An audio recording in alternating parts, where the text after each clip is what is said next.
part where you are right there and get to the side. Take your pictures as you like, but before we begin, we'd like to accommodate the public behind you.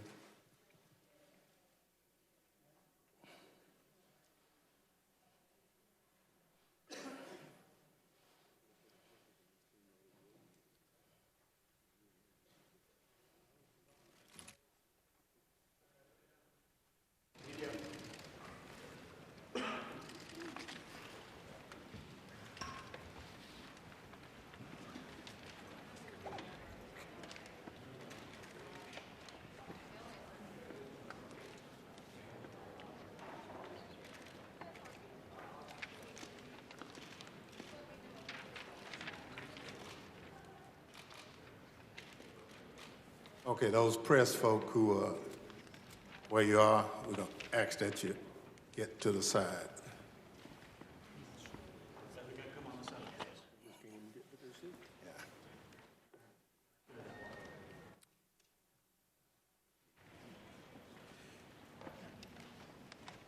The committee is meeting today to receive testimony on the way forward on border security. Before I begin, I want to express my condolences to those who lost loved ones in the devastating storms in the Southeast on Sunday. At least 23 people lost their lives and still more were injured in Lee County, Alabama, the ranking member's district. I'd like to speak for the members of the committee and say that our thoughts and prayers are with you and all your constituents at this difficult time.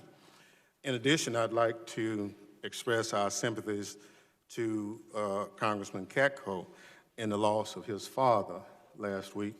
A lot of us have been there. It's a difficult time, but know that we're all in support of you. Turning to today's hearing, I note it was been nearly a year since the Secretary of Homeland Security testified before this committee, as well as a number of members of this committee are meeting you for the first time. A great deal has happened in that time. The Department of Homeland Security separated thousands of children from their parents at the border. 2 small children died in the department's custody. The president shut down the federal government over demands for more taxpayer money for a border wall. And most recently, the president declared a non-existent emergency at the border because Congress would not capitulate to his funding demands. Clearly, oversight of the Trump administration's border policy is long overdue. Excuse me. Under my chairmanship, the days of lax oversight of the department by this committee are over. With the hope of informing our hearing discussion on January 4th, 2019, I wrote to Secretary Nielsen asking for documents related to the border wall, the department's interference with asylum seekers at ports of entry, separation of families at the border, and treatment of children in their custody. More than 2 months later, the committee has only received a handful of the requested documents. This is unacceptable. The committee needs this information for its oversight, and the department's failure to provide it raises further questions about this administration's credibility. Let me be clear. I'm prepared to use the tools at the committee's disposal to obtain the information if the Secretary fails to comply. Today, we will look at what the administration has said and done about border security and line it up against the facts. When it comes to border security, what the American people have heard from the Trump administration is misleading at best. The Secretary has said the administration had no policy to separate children from their parents, but internal memoranda makes clear she was aware the administration's policy would require families to be separated. No amount of verbal gymnastics will change that she knew the Trump administration was implementing a policy to separate families at the border. To make matters worse, the administration bungled implementation of a cruel plan, losing track of children, and even deporting parents to Central America without their children. The department also began limiting lawful asylum seekers presenting themselves at ports of entry, driving desperate families into more remote parts of the border, and overwhelming border personnel and resources in those areas. Tragically, 2 young children died when they became ill in custody. Shortly thereafter, the president shut down the government and declared a border emergency, an emergency that does not exist, to get more funding for a wall. The president himself admitted there's no emergency, even as he was announcing his declaration saying, "I didn't need to do this, I just want to do it faster." The president wants to build a wall so there is something to point to or have his picture taken in front of to convince the American people he has border security figured out. Real border security cannot be achieved by building a wall on the southern border, blocking asylum seekers, or separating children from their parents. These things are simplistic solutions that may have political appeal for some, but offer little security value, if any.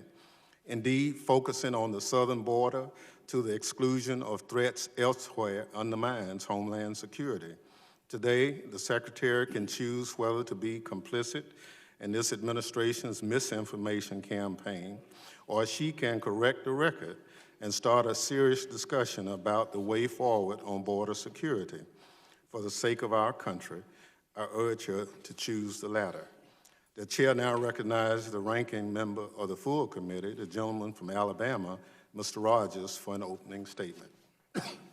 Thank you, Mr. Chairman. I appreciate you calling us here today, and thank you, Secretary Nielsen, for being here and for your service to our country. I do appreciate the chairman and his acknowledgement of what happened in my district on Sunday. It really is breathtaking when you go down and see the devastation of a tornado that was nearly a mile wide and stayed on the ground for 70 miles. As the chairman said, we have 23 dead, 90 injured, and more than 100 homes just completely destroyed. This committee should take a lot of pride in the fact that we've made a difference in this country over the last 15 years. The first responders were just wonderful.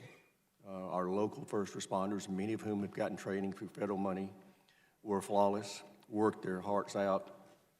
FEMA did a great job. They were ready to go yesterday nearby, kept us informed, and I know they're going to do a great job in the rebuilding. But we make a difference of what we've done in preparing first responders around this country. I know the governor's been in touch working with EMA and the FEMA officials, and they're going to do a great job. But I appreciate your prayers as we try to start the rebuilding now that we've finished the search and recovery. With that, thank you, Secretary Nielsen, for everything your department's doing to assist the citizens of Alabama's 3rd Congressional District. This hearing comes at an important moment. There is a growing crisis at our southwest border. First, changing demographics have created extraordinary challenges for our Border Patrol.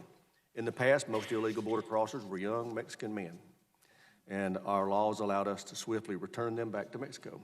Today, we're seeing massive rise in the number of families and unaccompanied children from Central America and beyond. Human smugglers are exploiting the loopholes in our laws and taking advantage of our broken immigration system. Smugglers are telling vulnerable families that their child is their, quote, visa to stay in the United States if they turn themselves in at the border. The smugglers' propaganda is working. Already, family apprehensions in fiscal year 2019 are more than 800% higher than 2013. We're also seeing migrants arriving at the border in groups of record sizes. These massive groups overwhelm everything from the remote Border Patrol stations to busy ports of entry. 70 groups of more than 100 migrants each have been apprehended by the Border Patrol since October of last year, just 5 months, 70 groups. And some of these are just not just 100, they're thousands.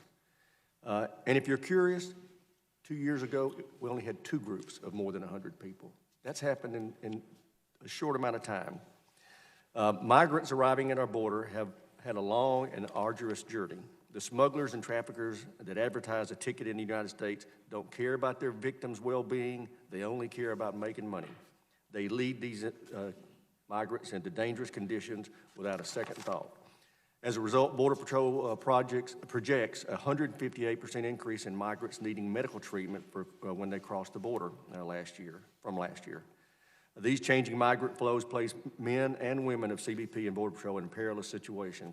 Our officers are now in search and rescue teams, paramedics are having to serve as rescue teams, paramedics, and family counselors to groups of over 100 strangers at a single time.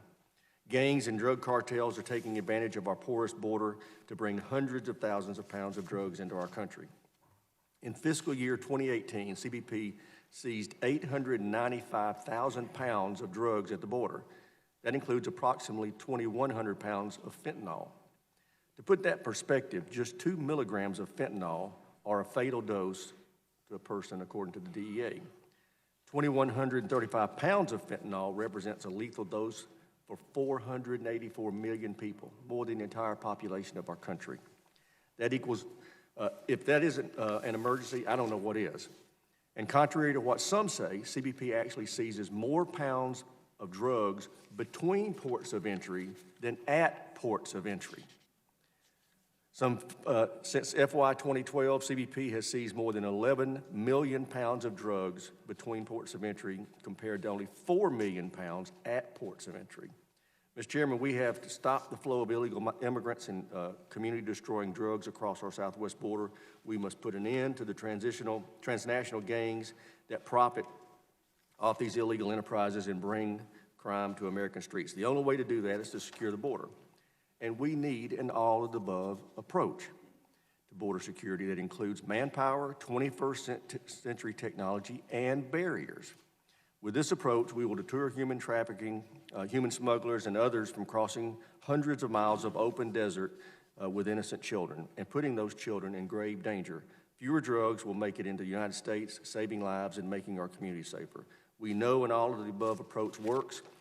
In areas where we have built a wall system, illegal traffic has plummeted. In San Diego, illegal traffic dropped 92% after the barrier was erected. In El Paso, illegal traffic dropped 95%. And in Tucson, illegal traffic dropped 90%. Let's build on this success. Border security and keeping Americans safe used to be priorities for both our parties. I've been on this committee since, just like the chairman, since its inception. We never argued about whether barriers worked until Donald Trump wanted them. This is not rocket science. Now that today, many of my Democrat colleagues are going to be calling for the abolition of ICE. I don't understand that.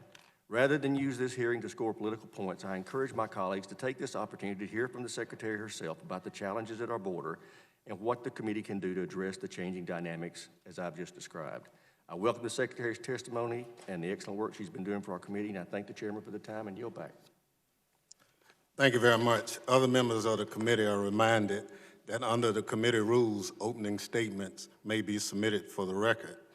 The chair also wishes to remind members of the committee and members of the audience that Rule 10A prohibits breaches of committee decorum and allows the chair to respond accordingly. With that, let me introduce our witness today. Secretary Kirstjen Nielsen has been the Secretary of Homeland Security since December 2017 and was last before the committee in April of 2018. I want to thank her for joining us today and look forward to her testimony. I now ask the Secretary to rise and be sworn in. Please raise your right hand. Do you swear or affirm under penalty of perjury that the testimony you're about to give is true and correct to the best of your knowledge, information, and beliefs, so help you God? I want to thank the Secretary. Without objection, the witness's full statement will be inserted in the record. I now recognize the Secretary to summarize her statement for 5 minutes.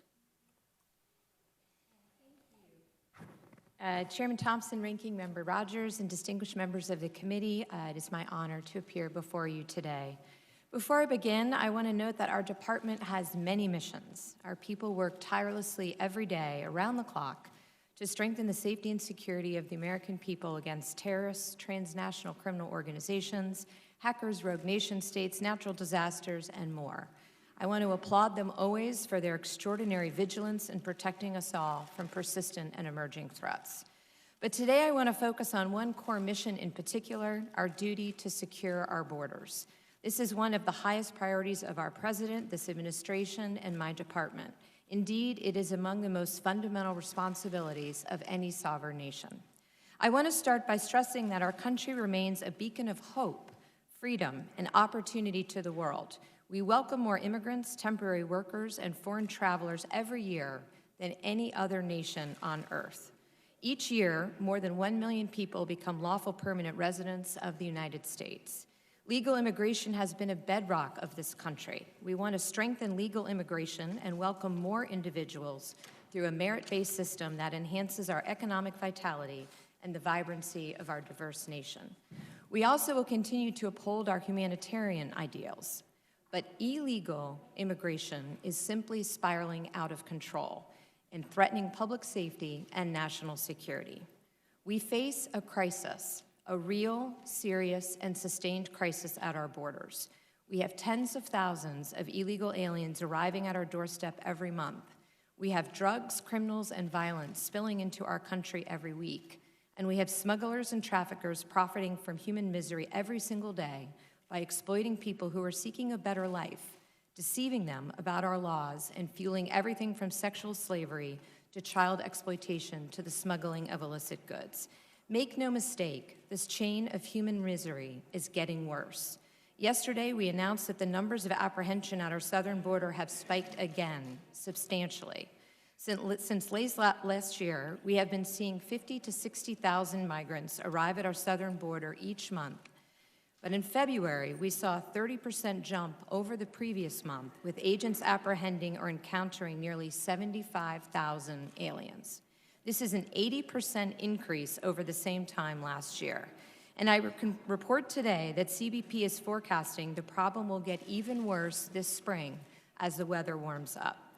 The projections are dire. The agency is now on track to apprehend more migrants crossing illegally in the first 6 months of this fiscal year than the entirety of FY17. And at the current pace, we are on track to encounter close to 1 million illegal aliens at our southern border this year. Our capacity is already severely restrained, but these increases will overwhelm the system entirely. This is not a manufactured crisis. This is truly an emergency. What's different about the current migrant flows, and this is important, is not just how many people are coming, but who is arriving. Historically, illegal aliens crossing into the United States were predominantly single adult males from Mexico with no legal right to stay, and who we could quickly detain and remove within 48 hours. But in recent years, we have seen the numbers of vulnerable populations, children and families, skyrocket. Over 60% of the current flow are family units and unaccompanied alien children, and 60% are non-Mexican. Because of outdated laws, misguided court decisions, and a massive backlog of cases, we are often forced to release these groups into the United States, and we have virtually no hope of removing them in the future. And importantly, our ability to help those truly in need is severely limited. The vast majority of these individuals are from Central America.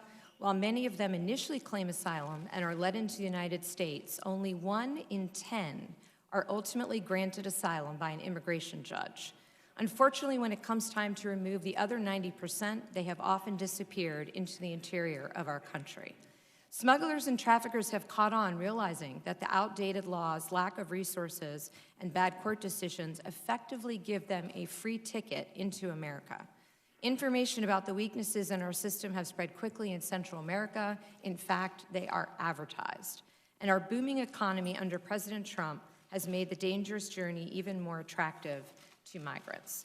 As a result, the flow of families and children has become a flood. In the past 5 years, we have seen a 620% increase in families, or those posing as families, apprehended at the border.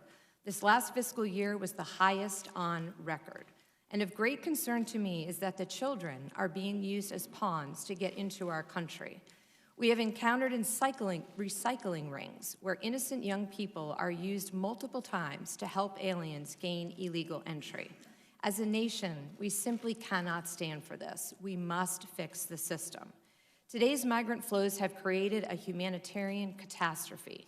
In one study, more than 30% of women reported sexual assault along the way, and 70% of all migrants reported experiencing violence.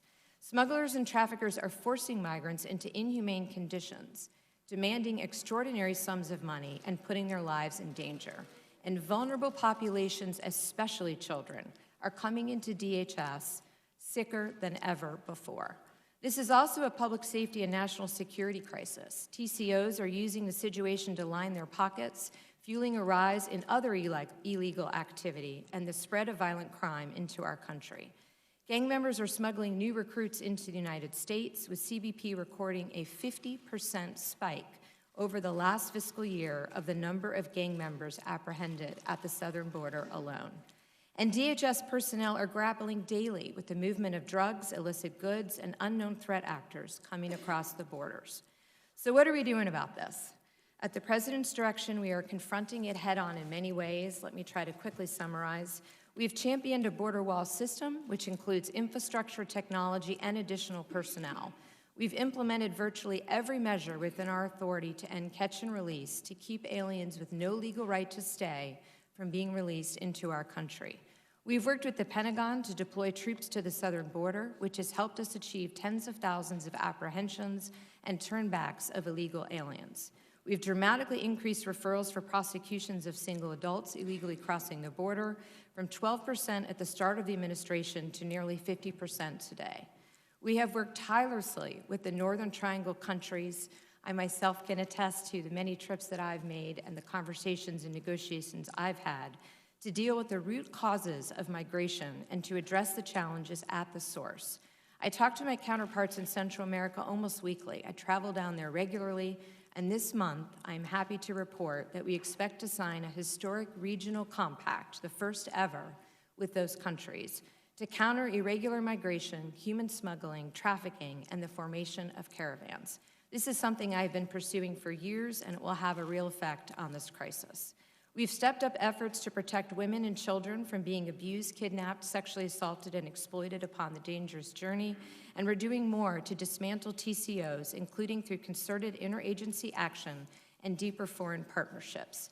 We've intensified operations to seize illicit drugs, especially opioids, as they are smuggled into the U.S., including through the deployment of new technology.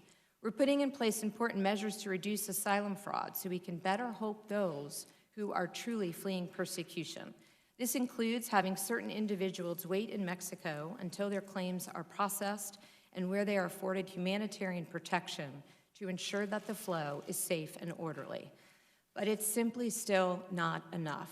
We need Congress to act so that we can take operational control of the border, as Congress directed us in law to do, to protect vulnerable populations, to reduce the life-ending flow of drugs into America, and to confront the scourge of human trafficking.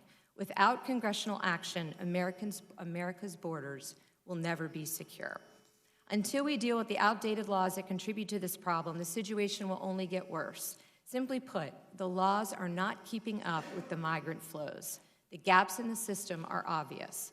Just as laws must be revised to address technological advances and emerging threats, so too must the laws be changed to address vastly different circumstances at the border.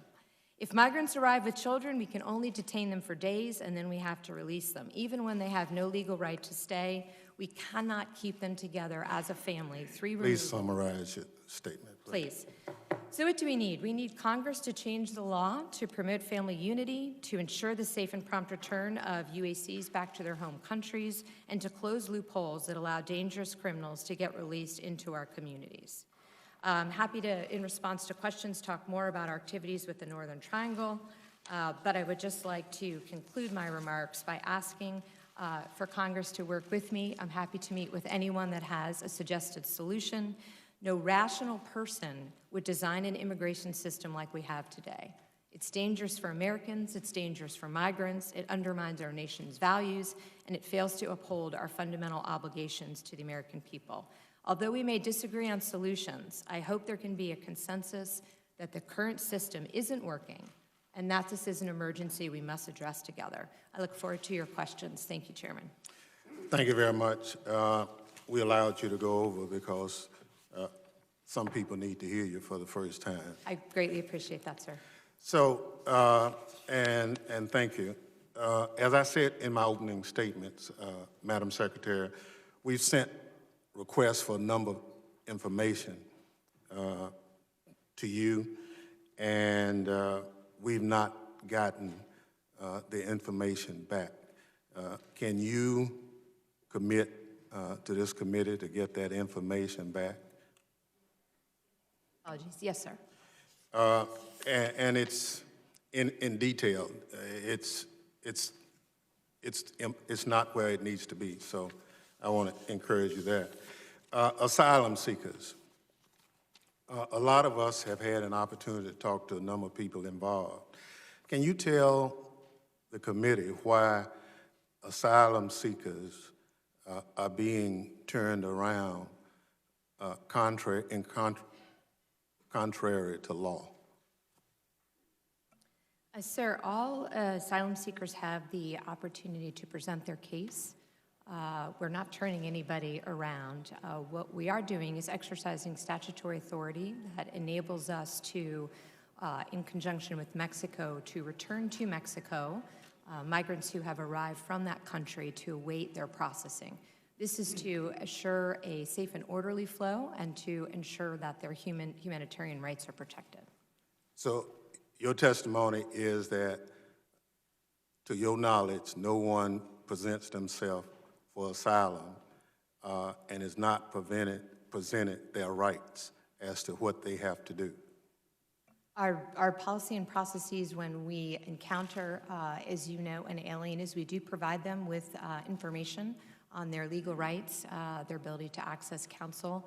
I'm not sure if you're referring to credible fear. If you do not pass that initial credible fear screening, obviously then you do not, you can appeal that, but generally speaking, you do not go on to meet before an immigration judge for your asylum claim. So is that something you do in writing or you do it orally?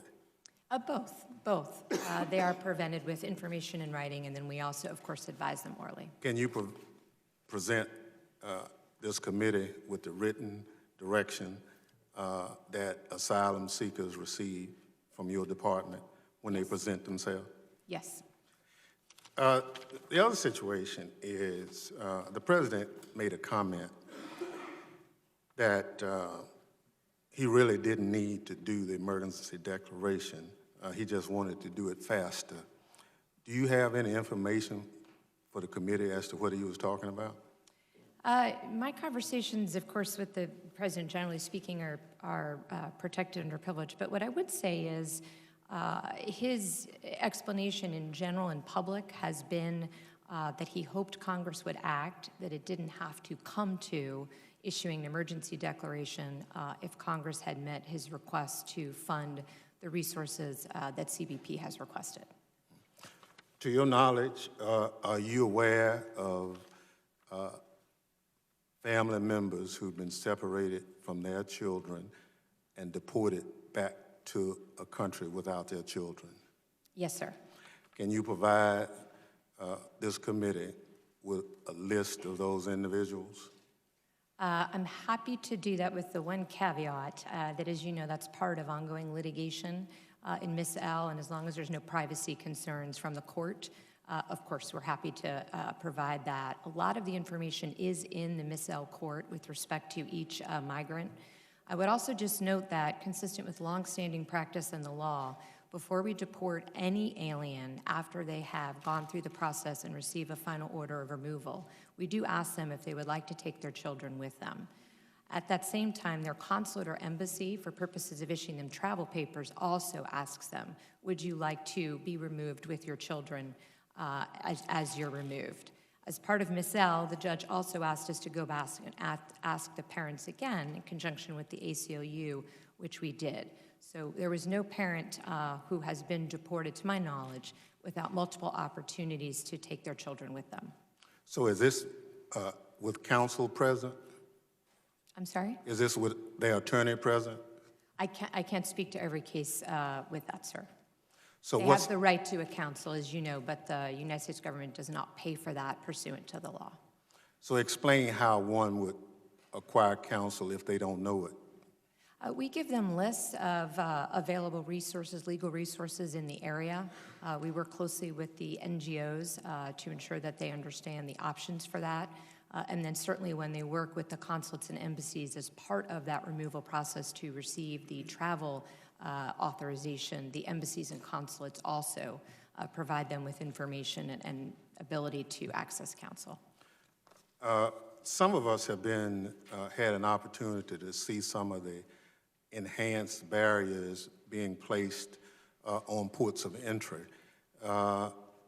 We tried to find a policy directive that said we should close lanes and put barriers on those lane, concrete barriers and barbed wire. Are you familiar with any such policy? The general direction for the safety of the migrants and the officers who work at the ports of entry is to ensure a controlled environment, particularly after we saw the violence from one of the caravans in the fall. Many of the local border chiefs, the OFO officers at the ports determined what was needed to ensure that there was safety and security at the port. So that's for the migrants, that's for the officers. So generally speaking, that was done on a case-by-case situation with the overall direction to ensure the integrity and safety of that area. So there's no written policy? It's not a policy, sir, per se, but the direction is clear to protect officers and migrants and ensure a safe and orderly flow. To do that, we have to make sure that the migrants go through the designated area. So the enhancements to the port of entry was to disable them from at their own risk, which we have seen many times, run across lanes of traffic or try to go around a port of entry. Thank you. Chair now recognizes the ranking member. Thank you, Mr. Chairman. I want to follow up on something you referenced in your opening statement and then the chairman probed you on to more fully understand this asylum seeker circumstance. You made reference in your statement that for many of, well, first of all, that 90% of the asylum seekers are denied when they actually finally have their hearing. The other, and those 90% generally have already blended into the society. We can't get rid of them. If we know only 10% are going to be improved based on history, I don't still understand why we're letting people in while they wait on their hearing. You made reference in your statement that many of them are allowed to stay in Mexico until their hearing date. My question is, why aren't all of them required to stay in Mexico until their hearing date? So that way we can monitor them while they're here for their hearing, and if they're approved, they stay. If they can't, they go back to Mexico. Is that because of a statutory reason, or why? It's actually more based around, we're trying to do this in a very reasoned way. So we are expanding that program across the border. We work and notify the Mexicans as we do that. You have seen statements made by their secretary, their equivalent to Secretary Pompeo and my equivalent, that they are determined to protect the humanitarian rights. So we do it in conjunction with them as we expand the program. We're doing it in a very systematic way. But the goal is to expand that across the border. So you are trying to get to the point to where yes, only people can get in for their hearing at the time of their hearing? Yes. Excellent. What can we help you with to make that happen more rapidly? So we have all of the authority we need from the underlying INA statute. What we are looking for is additional requests, if any, that we need to come back to you with. This requires some new things, for example, transportation from the ports to the courts. So when we have the court date, we will go back to the port to pick up the migrant, take he or she to the court. That is not a transportation need we've had in the past. So that's just one example, but we are looking through to see if we can fund those as we expand the program with our current resources. If not, we would come back with a request. My understanding is that the Mexican government has made available asylum to all asylum seekers who have been coming from south of Mexico into the country trying to get to the United States. Is that accurate? My understanding is they have offered both asylum to the vast majority, if not all, of the migrants, but they have also offered work permits. So if somebody is fleeing Venezuela or Honduras because of their concerns over safety, and they get into Mexico, by the time they get to Mexico's northern border to come into our country, there is no danger to them and their safety. My plea to anybody that chooses to take this journey is to please seek protection as soon in the journey as possible. It's an extraordinarily dangerous journey. So my advice to migrants throughout the region is please accept protection as soon as possible. Okay, I'd like to give you some time. You made reference to the Northern Triangle that you, in your opening statement, that you'd like to talk more about it. Would you tell us what you had in mind? Sure. So beginning about 9 months ago, I had traveled to the region many times between the border and the Northern Triangle in Mexico. I've been there about 25 times and have had multiple discussions with my partners in the Northern Triangle. What we're working on together are ways to dismantle transnational criminal organizations, to identify the criminals who are preying on the vulnerable populations, to work with international organizations such as UNHCR to increase asylum capacity in the region, to make sure that we're sharing information so we understand who is in the flow. That latter relates to the increases in special interest aliens that are in the flow, and to make sure that we can keep families together. So how can we design a system that begins at the start to make sure that migrants are protected and they don't need to take this dangerous journey? Great. Do you know how much the smugglers charge people to get across the border generally?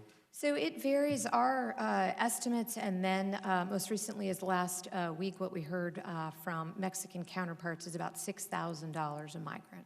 It's more for families. To your knowledge, do they coach the migrants as to what to say when they get to the border to be able to get in? We have seen instances absolutely throughout the region where they are provided information on pieces of paper. There's also advertisements through social media. There's a WhatsApp conversation particular to this to give them, if you will, specific words to claim credible fear once they reach our border. Great. Thank you. My time's expired. I appreciate your service. Thank you, Chair. Now recognize the young lady from Texas, Ms. Jackson Lee. Let me thank the chairman and the ranking member for holding this hearing and the chairman's leadership on these issues.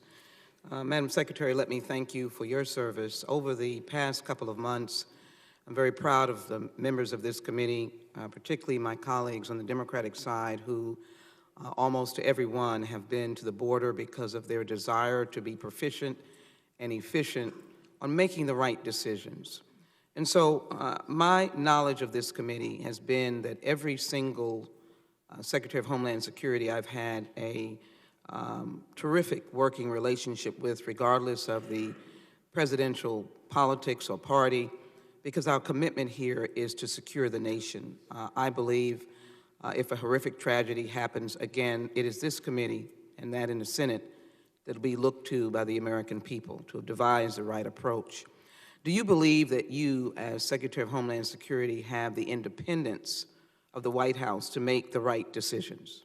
Can you independently make a decision in contrary to the President of the United States on behalf of the American people for what is best for them? Ma'am, what I can tell you is I take my oath with utmost extreme importance. I always do my best. Is that your oath to the American people, your oath to the President of the United States? No, ma'am. The oath, as you know, is to the Constitution and the people of the Right. And in that vein, do you have the ability to make independent determinations? I do what I believe is best for the men and women of DHS in this country. And have you advised the President on his emergency declaration? Have you given him the grounds for this emergency declaration in the context of what emergency means? What I have done is I've given him all the facts from the men and women working at the border, many of whom I know you all have met with, and thank you for that. So what I do is I give him the operational reality. Here's what we're facing, here's what we're seeing, here are the facts. By my read of it, it is an emergency, it is a dual crisis. That's the information I provide. Well, if there's any data that you have given him in particular, I'm going to request that it be made available to this committee, whether in the classified sections or not, in writing. And if there have been any memos that you've directed to the President that would have given him the basis of calling for, in my opinion, a false emergency declaration, I will not judge your data if you're giving facts, then I would like that to be submitted to this committee. Let me... Ma'am, if I could, I would be remiss if I didn't say much of the information that I give in private to the President, of course, is covered under confidentiality privileges. We're happy to give you any information that we work on from the operators. We're very transparent. Most of that information, as you know, is published on our website.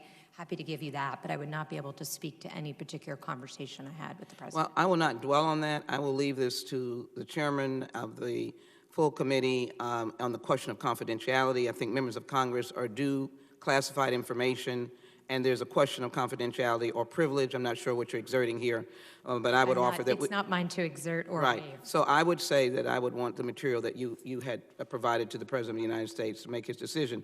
Let me ask you, do you have a census of all of the children that are being detained in the various facilities, both the ones at the border and others that are in partnership with HHS? Do you know how many young people are detained?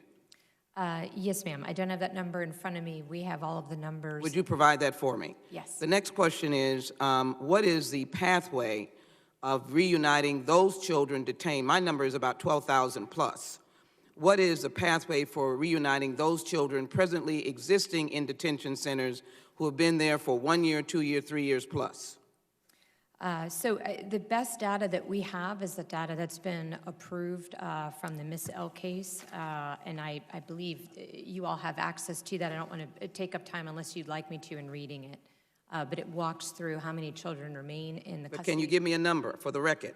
Yeah, so sure. It breaks down of the original 2,816 that the court identified, 207,35 have been discharged.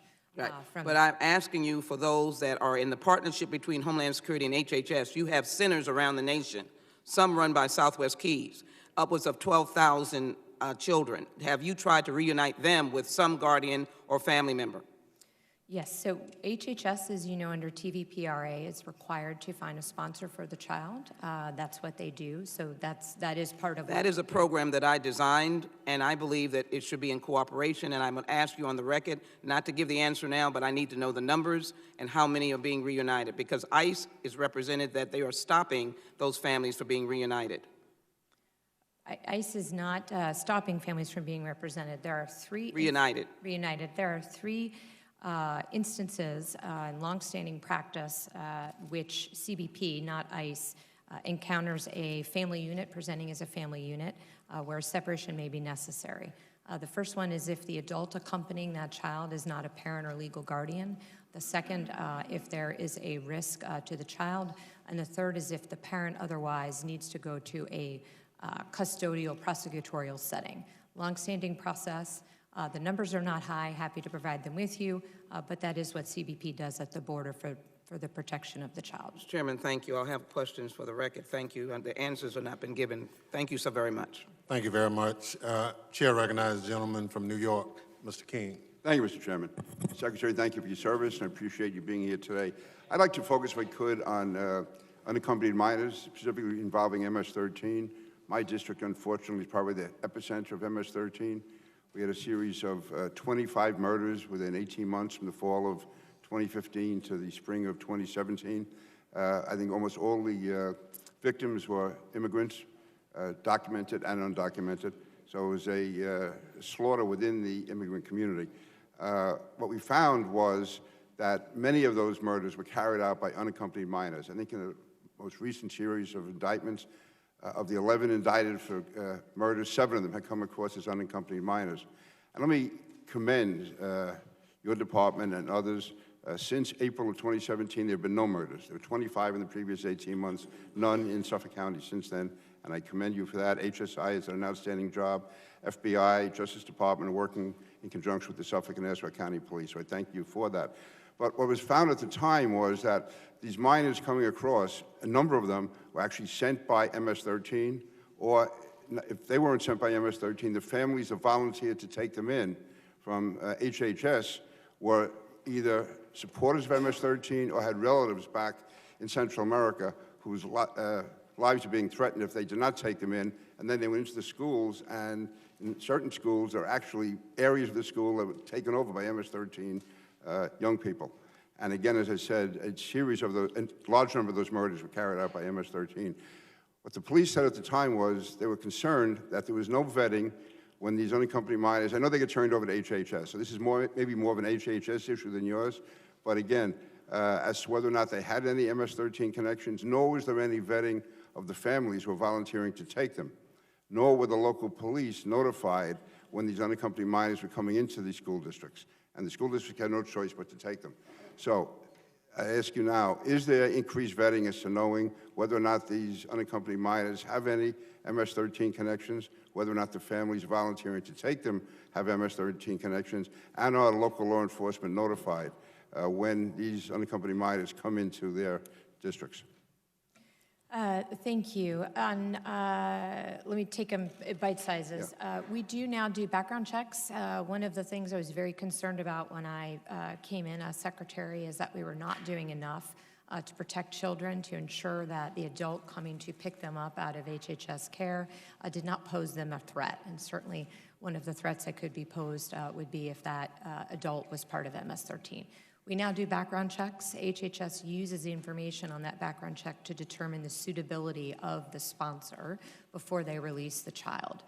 I'm not aware, and I'm happy to get back to you for the record, I'm not aware if HHS consistently tells communities where UACs are placed and if there is a concern that the UAC might have gang ties.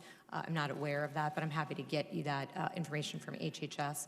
On the front end, when we encounter UACs, certainly if we believe they are a risk in any way, the brief time that we have them before we transfer them to HHS, we will separate them out from the other population of children for the safety of the other children. But other than that, we do not have a systematic way to ask UACs or look into their background while they're in our custody. Do you feel there's enough cooperation between DHS and HHS? We do work very closely together day to day. We share the modeling, the projections, what children are coming in, what children they're releasing. It does, in my opinion, need to be a bit stronger with respect to ensuring that the sponsors do not pose a threat. Okay. Thank you, Secretary. And again, thank you for your efforts. It's been, again, that drop-off of murders has been phenomenal, from 25 to 0. So thank you very much. Chair now recognizes the gentleman from Rhode Island, Mr. Langevin. Thank you, Mr. Chairman. Madam Secretary, welcome. Thank you for being here today. Let me establish from the outset that we all want stronger border security. The question is, what is the most efficacious way of getting us there, and not creating a solution that fills a political promise but doesn't really achieve strong border security. So I want to just follow up on an issue brought up by the chairman earlier regarding border crossings. And look, I've long held that and have an interest in ensuring that we're making a policy based on sound data and credible threats.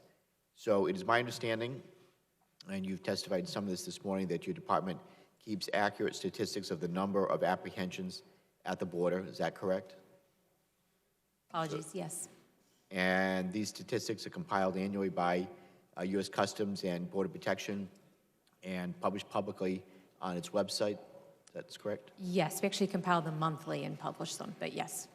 And according to this report, so the number of apprehensions at the border in 2000 was 1.6 million. Does that sound right? It was over 1 million, yes, sir. Okay.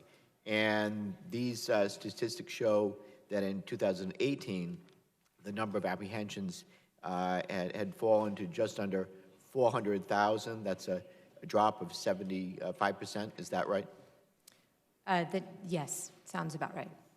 Okay. So I have a chart that I'd like to display that shows the change in apprehensions. So now I want to ask you about what the president had said about border apprehensions. While touring the South Texas border on January 10th, the president stated of the Border Patrol, there were never so many apprehensions ever in our history. So, Secretary Nielsen, what the president said was not accurate, was it?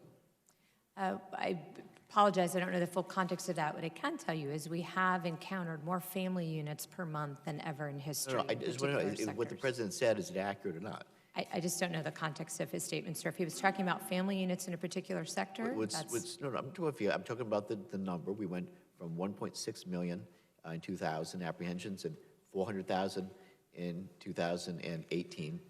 The president said that there were never so many apprehensions at the border in our history up until now. Is that accurate? Was the president accurate? Again, it depends on the context because it depends on the type of migrant, sir. Okay, it's either, the 400,000 figure is either accurate or it's not. If it's accurate, then the president was not accurate. Is that correct? Again, we've had monumental high numbers in some areas of the border. Mr. Chairman, I'm just trying to get a yes or no. Sir, I just don't know the context of his statement.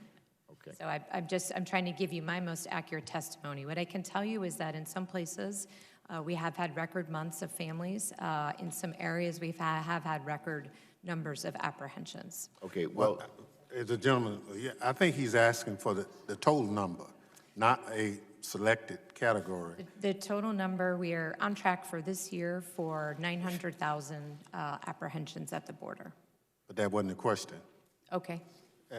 is the president misleading the American people? Is he accurate in what he's saying? It's the largest amount of detentions, or is it not, apprehensions at the border? In some categories, we have had record-breaking apprehensions. Okay.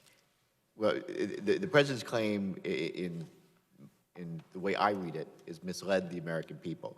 It gave the public fundamentally flawed factual information on a key border question. Did you take any steps to correct the information when the president stated what he did? We provide information that we gather from CBP and all of our components for that matter. We provide them as a matter of course to the White House, and we try to put those numbers in context. Well, Madam Secretary, the reason I ask these questions is they really go directly to the heart of the rationale for the president's emergency declaration. The president has been telling the public that there's an emergency at the border because crossings and apprehensions are at record high levels. But as you really have conceded yourself in the testimony, the facts are exactly the opposite when you're looking at the actual number. Apprehensions today are substantially smaller than they were 20 years ago. So my time is expired, but it is inaccurate. It's deceitful, I believe, to be inflating numbers or making statements that are not accurate. The president is just wrong. Chairman, would you mind if I just responded briefly? What I would say, sir, if the larger question is about the emergency, unfortunately what we're seeing is a very different situation. So it's not just the number. It's the abuse of the migrants along the way. It's the sexual abuse. It's the violence. It's the new phenomena that we see of large groups coming, which the system was not prepared to care for. Many of our facilities were made for maybe 100 people a day. We're seeing 1,800 family units in a given sector on a given day.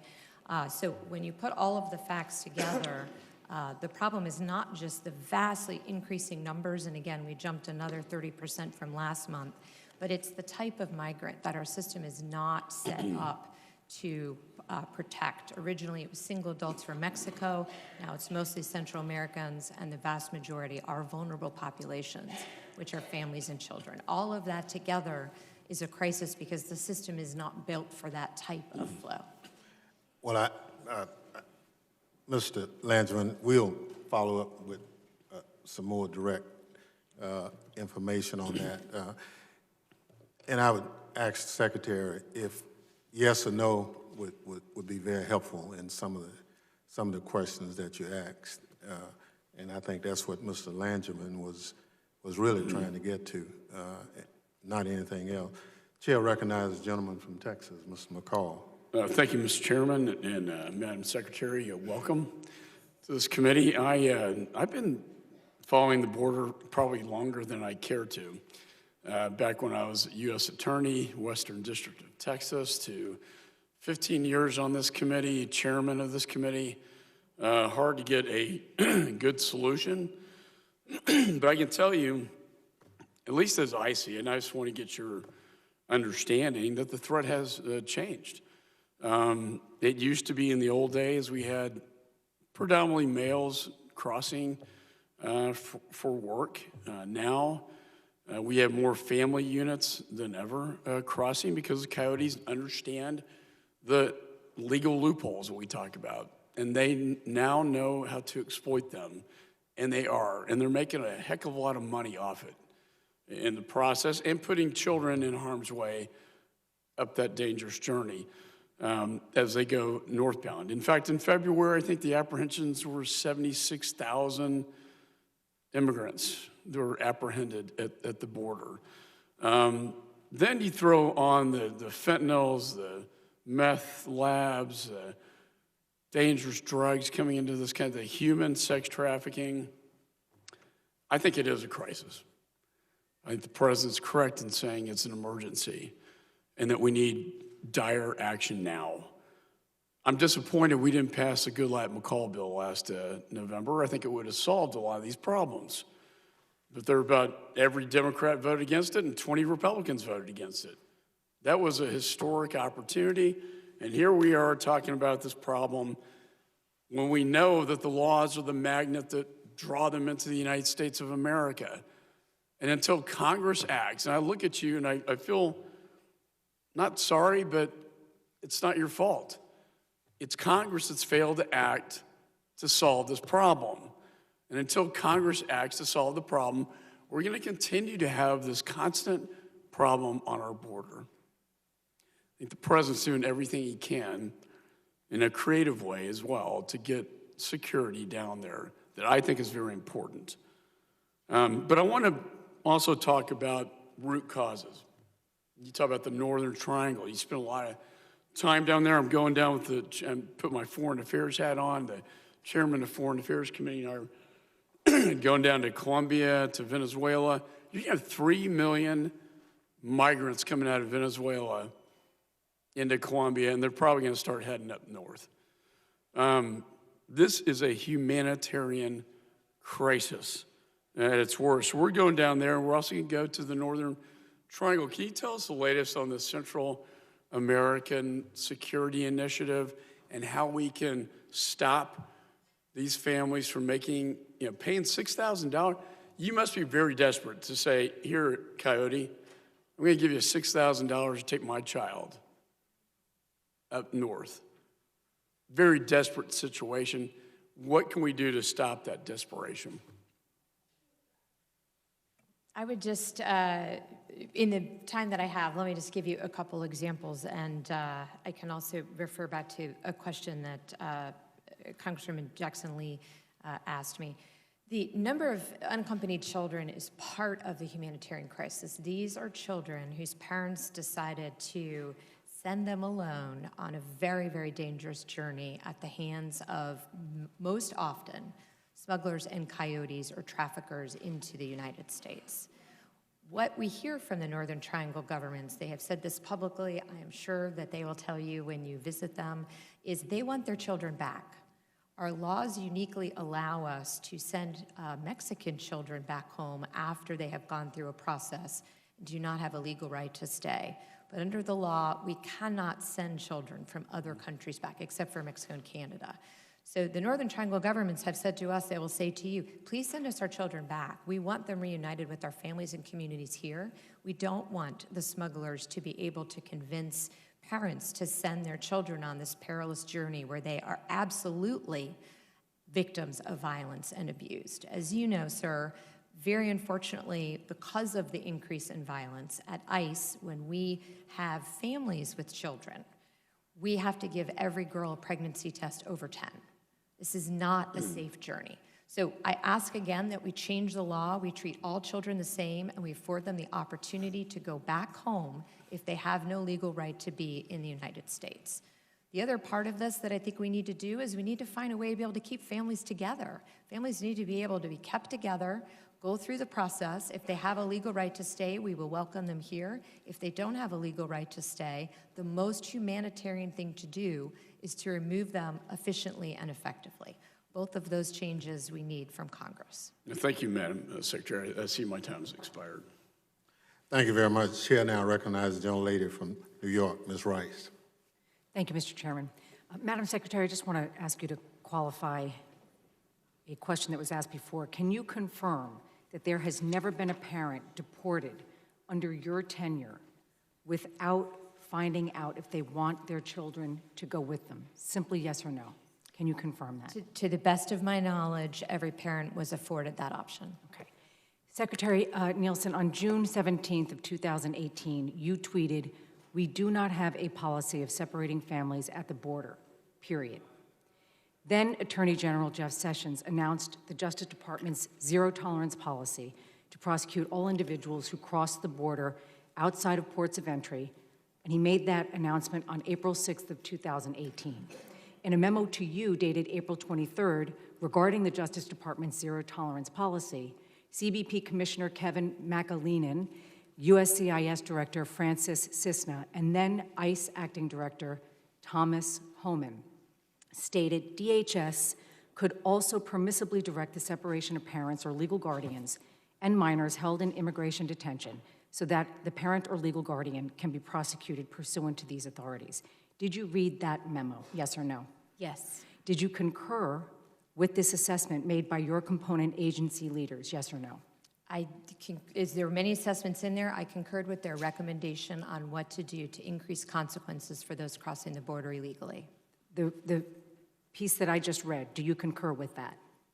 I'm sorry, could you read that particular? DHS could also permissibly direct the separation of parents or legal guardians and minors held in immigration detention so that the parent or legal guardian can be prosecuted pursuant to these authorities. That specific statement. As I understand it, we have the legal authority to do that, yes. Did you agree with that? What I agreed to do is to... No, did you agree with that assessment that they made? That wasn't a recommendation, ma'am. It's a legal statement. We do have the legal authority to do it as I understand it. Were you aware that the zero-tolerance policy would lead to minors being separated from their parents, yes or no? As we increase consequences for those who break the law, just as Yes everywhere... Look, Ma'am, I have such limited time, Madam Secretary. I'm sure you can appreciate that. As a Can you please just consequence answer for a yes or no? parent going to jail, we in this country do not take the children to jail. Okay. So I take that as a yes, that you understood that the zero-tolerance policy was going to lead to minors being separated from their parents. As it has in the last 3 administrations. Okay. So the answer is yes. At the end of February, BuzzFeed News reported that you did not issue guidance on how to implement the zero-tolerance policy until May 4th, which was about a month after the Attorney General Sessions announced the policy. Did you discuss this policy with Attorney General Sessions before he announced it on April 6th, yes or no? This was an ongoing discussion. No, yes or no, did you discuss the zero-tolerance policy with the then Attorney General Sessions before he made the announcement on April 6th, yes or no? At some time before the announcement, we had the conversation. I did not know he was making that announcement that day. But you knew, you had a conversation with him about the zero-tolerance policy, yes or no? Yes. Zero tolerance means prosecuting those who break the law. Yes, we as law enforcement agencies talk about prosecuting those who break the law. So then why did you wait until May 4th to issue implementation guidelines? Because we wanted to work within the department to ensure we could do it in a appropriately safe way with compassion. As you mentioned, the memo from my component heads came April 23rd. I then issued, after many consultations with them, the direction to increase prosecution between ports of entry, which is the only place where that's against the law, for all adults coming across the border illegally. We all know the results of the policy and the compassionate or lack of compassion. Ma'am, it's not a That's policy, tied it's to the it. law. We enforce the law. The policy is a policy. You just talked about discussing that policy with the then Attorney General. So I have 1 minute left. I have 3 quick questions. During your tenure as Secretary, how many times have you waived environmental regulations required under the Endangered Species Act for border barrier construction? There are multiple laws that we look at. I can get I'm you the asking you number. specifically I understand, about this and I'm one. trying to answer it. I believe 4 or 5, but I will 4 or get you 5. the exact answer. During your thank you. During your tenure as Secretary, how many times have you waived environmental regulations under the Clean Water Act for border barrier It construction? would be the same number. Again, I'm happy to get you the exact number. And during your tenure as Secretary, how many times have you waived environmental regulations under the Clean Air Act for border barrier construction? It should be the same. I'll get you the number. Okay, thank you. Thank you, Mr. Chairman. Thank you very much. Chair now recognizes gentleman from New York, Mr. Katko. Thank you, Mr. Chairman, and thank you for the kind words about my father. I very much appreciate it. Welcome, Ms. Nielsen. It's nice to see you again. I have a rather unique perspective on the border, and I know a lot of people are going to be talking about the immigration component, but the crisis is just not with respect to immigration. It's with respect to the drugs that are pouring across this border and that are killing our kids at a rate of 5 an hour for heroin alone, which is frightening. And one of the big components of that is fentanyl. And just a tiny amount of fentanyl is what's proving fatal in most of the heroin overdoses now because of fentanyl is being mixed with the heroin. Can you tell me if there's been any significant seizures of fentanyl at the border recently? At the border, yes. In the interior as well. ICE, overall interdicted enough fentanyl last year to kill every American twice over. That's frightening. Substantial amounts of fentanyl. So and that's enough to kill every single American? Twice, yes, sir. It's amazing. Now, when I was on the border, I was a federal prosecutor in El Paso, Texas, and I was charged with going after cartel-level drug traffickers. And we could literally get on the roof of the U.S. Attorney's Office in El Paso with binoculars and see one of the cartel members' houses across the border in Juarez. So, and I'm intimately familiar, based on the prosecutions I did there, about their patterns and practices. And I know that they use oftentimes the same smuggling routes for drugs that they use those for human traffickers as well. But I also know that when you beef up security and you beef up scrutiny at the ports of entry, at least back when I was there in the mid-90s, that they often just simply went around and avoided the ports of entry. Can you tell me, is that still holding true today, where if you put a pressure point in one place, they find the other holes in the border and go across there? Yes, sir, that is still true. Okay. So with respect to that, is it fair to say it's important that if you increase the scrutiny at the ports of entry, which is absolutely critical, that you also need to beef up the other parts of the border with barriers where necessary and sensors and all the other things? It's not an either or. That's exactly right. That's my point. Yes.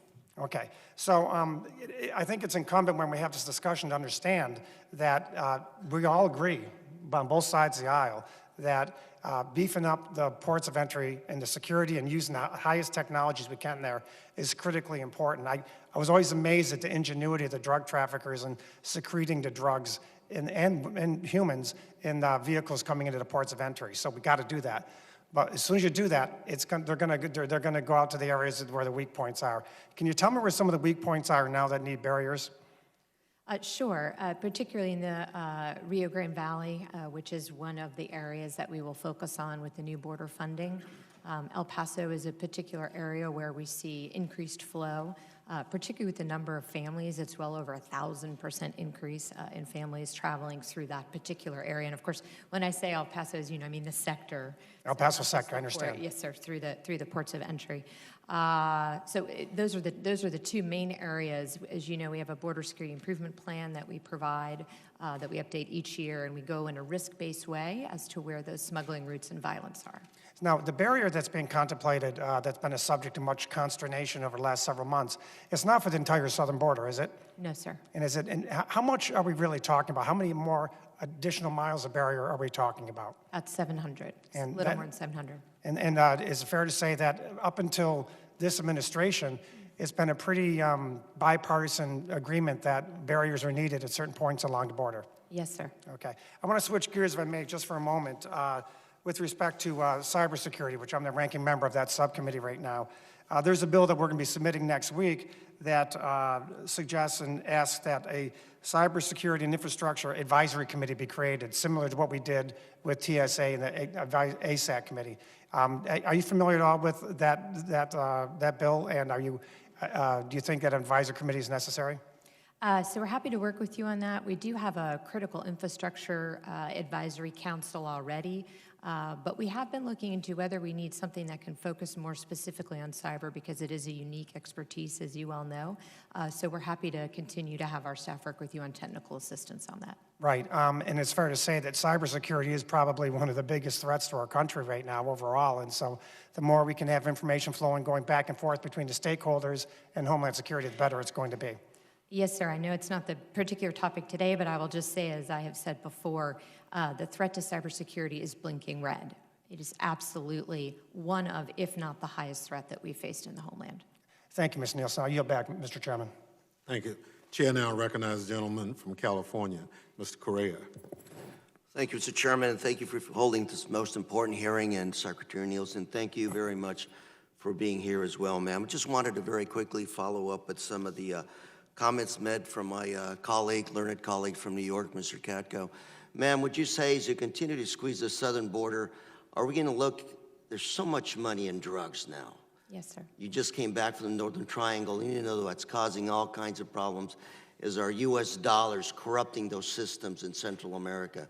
So as you continue to squeeze the southern border, would you say our seaports are also going to be susceptible as being areas of smuggling, and possibly the northern border, the Canadian border? Would you say that is also a place that could be used, if not now, but in the very near future, by smugglers to bring in drugs? We do it all based on risk, but yes, sir, criminals will find a way, unfortunately, to do whatever their criminal act is. As long as we keep paying for those, unfortunately, those illicit drugs, people are going to find a way. The drug demand is a very large problem, yes, sir. Thank you. I'm going to shift very quickly, ma'am. And last year, Secretary Nielsen, I sent you a letter regarding family separation, dated June 20th, 2018. I've not gotten a response yet from your office that's satisfactory. These are black and white questions. I resubmitted this letter to your Border Patrol Chief, Carla Provost, last week, and I'm going to submit the same letter to you today. And I'm hoping that we can work together to find some answers to these questions on family separations. One of my new assignments is I'm going to be chair of a subcommittee on TSA security, and like everybody else in this committee, we're all concerned about safety, especially terrorists, anti-terrorist activities. And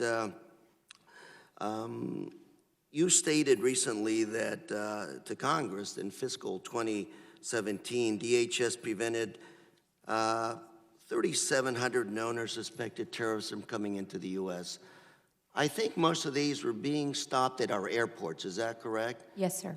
Something like 3,700 were actually stopped by our TSA agents at airports, maybe less than 100 southern border, less than 10 at the southern border, and more like 100 at our northern border. Does that sound about right?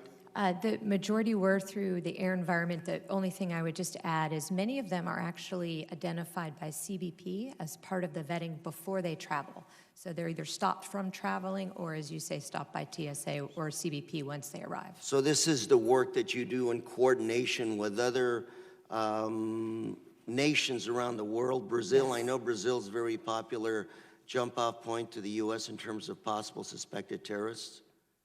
Brazil has a much more open visa enterprise, and so because of that, yes, sir, we do see it being exploited, unfortunately. The reason I ask this is because I want to do a deeper dive into some of these numbers to really put our resources where we really need to focus on stopping terrorists. In fiscal year 2018, open source reporting by CBP data, only 6 suspects caught at the southern border. And I presume you continue to have the vast number being stopped at our airports. So I can't speak to the, as you can understand, I can't speak to the particular number of terrorists stopped at the southern border because that is classified, at least not in this setting. Correct, and I will look forward to working with you in a classified setting to address these issues. Would be happy to. Just real quickly for perspective, though, yes. What I would say is, there's another category called special interest aliens, where those who've been identified as individuals who travel or have other aspects that are very similar to a terrorist. We do see increasing numbers of those coming throughout the system. And let me say, I'm running out of time and want to work with you on these issues. Understood. Again, deeper dive. But our TSA officers, I'm concerned because TSA was put together after 9/11, and they were actually being paid by the airports at that time. And now we find out TSA officers have to be professionals. They have to be well-trained because we see where the challenge is when it comes to stopping terrorists coming into the U.S. So I look forward to working with you and coming up with a package of some of these officers to make sure they're the best of the best. And finally, I wanted to say I was in the Northern Triangle, I think the day or so before you were there. Yes. And I want to hats off to those Northern Triangle countries trying to work with us. I know Honduras, for example, the jump-off point to a couple of those caravans. President of Honduras told us that 90% of that first caravan, those folks had actually been returned to Honduras. Second caravan, about 5,000, 60% had actually been returned, and the rest has actually stayed in Mexico. And what I'm trying to say, if I'd make my factual points, if I had more time, is this is not a border issue. This is a regional refugee challenge. My colleague, Mr. McCall, talked about all the refugees from Venezuela to Colombia, but this is a refugee issue. Mexico, I understand, is holding a lot of those refugees and offering them, in your words, permits to stay, work permits. And I'm hoping we can turn the discussion from building a wall to border security to addressing a refugee crisis in this continent. And the one, if I may, Mr. Chairman, the one word people in Central America kept repeating to me was, folks in Central America want hope. Hope for a better life, a better job, some security. And I hope we can sit down and put the political rhetoric aside and focus on giving these human beings a little bit of hope of staying and building lives. Mr. Chair, I yield. Thank you very much. Chair now recognizes the gentleman from North Carolina, Mr. Walker. Thank you, Mr. Chairman. Thank you, Secretary Nielsen, for being here today. Secretary Nielsen, what is the volume of drugs that is coming through the southern border illegally? I don't have the exact figure at my fingertips, but it's going up, particularly cocaine, methamphetamines, and unfortunately fentanyl. Our numbers show since fiscal year 12 about 15 million pounds seized. Does that sound like that's in the ballpark? It does, but it sounds like it might not include the Coast Guard, which would be a whole 15 other million additional. pounds. Would you say that's a crisis, 15 million pounds? Yes, sir. We talked about fentanyl a little bit earlier. Drugs so powerful that less than 5 pounds can kill over 1 million people. Our numbers show that almost 1,700 pounds in fiscal year 2018. Is that somewhere in the ballpark? Yes. Would that be a crisis to the DHS? It is, because it's an extraordinary danger to our communities, but it's also a danger to those who are inspecting packages. We've spent a lot of time on training. We had to do a lot of things differently, even for the dogs who were dying just by virtue of breathing the fumes from the fentanyl. We've talked about the massive amount of individuals or people coming across the southern border. Do you have any estimates per year what that looks like? We are on track right now to be at 900,000 this year. Okay. Are apprehensions of family units and aliens of accompanied alien children increasing or decreasing right now? They are increasing extraordinarily rapidly. Family units went up around 30% from last month, and the same for UACs.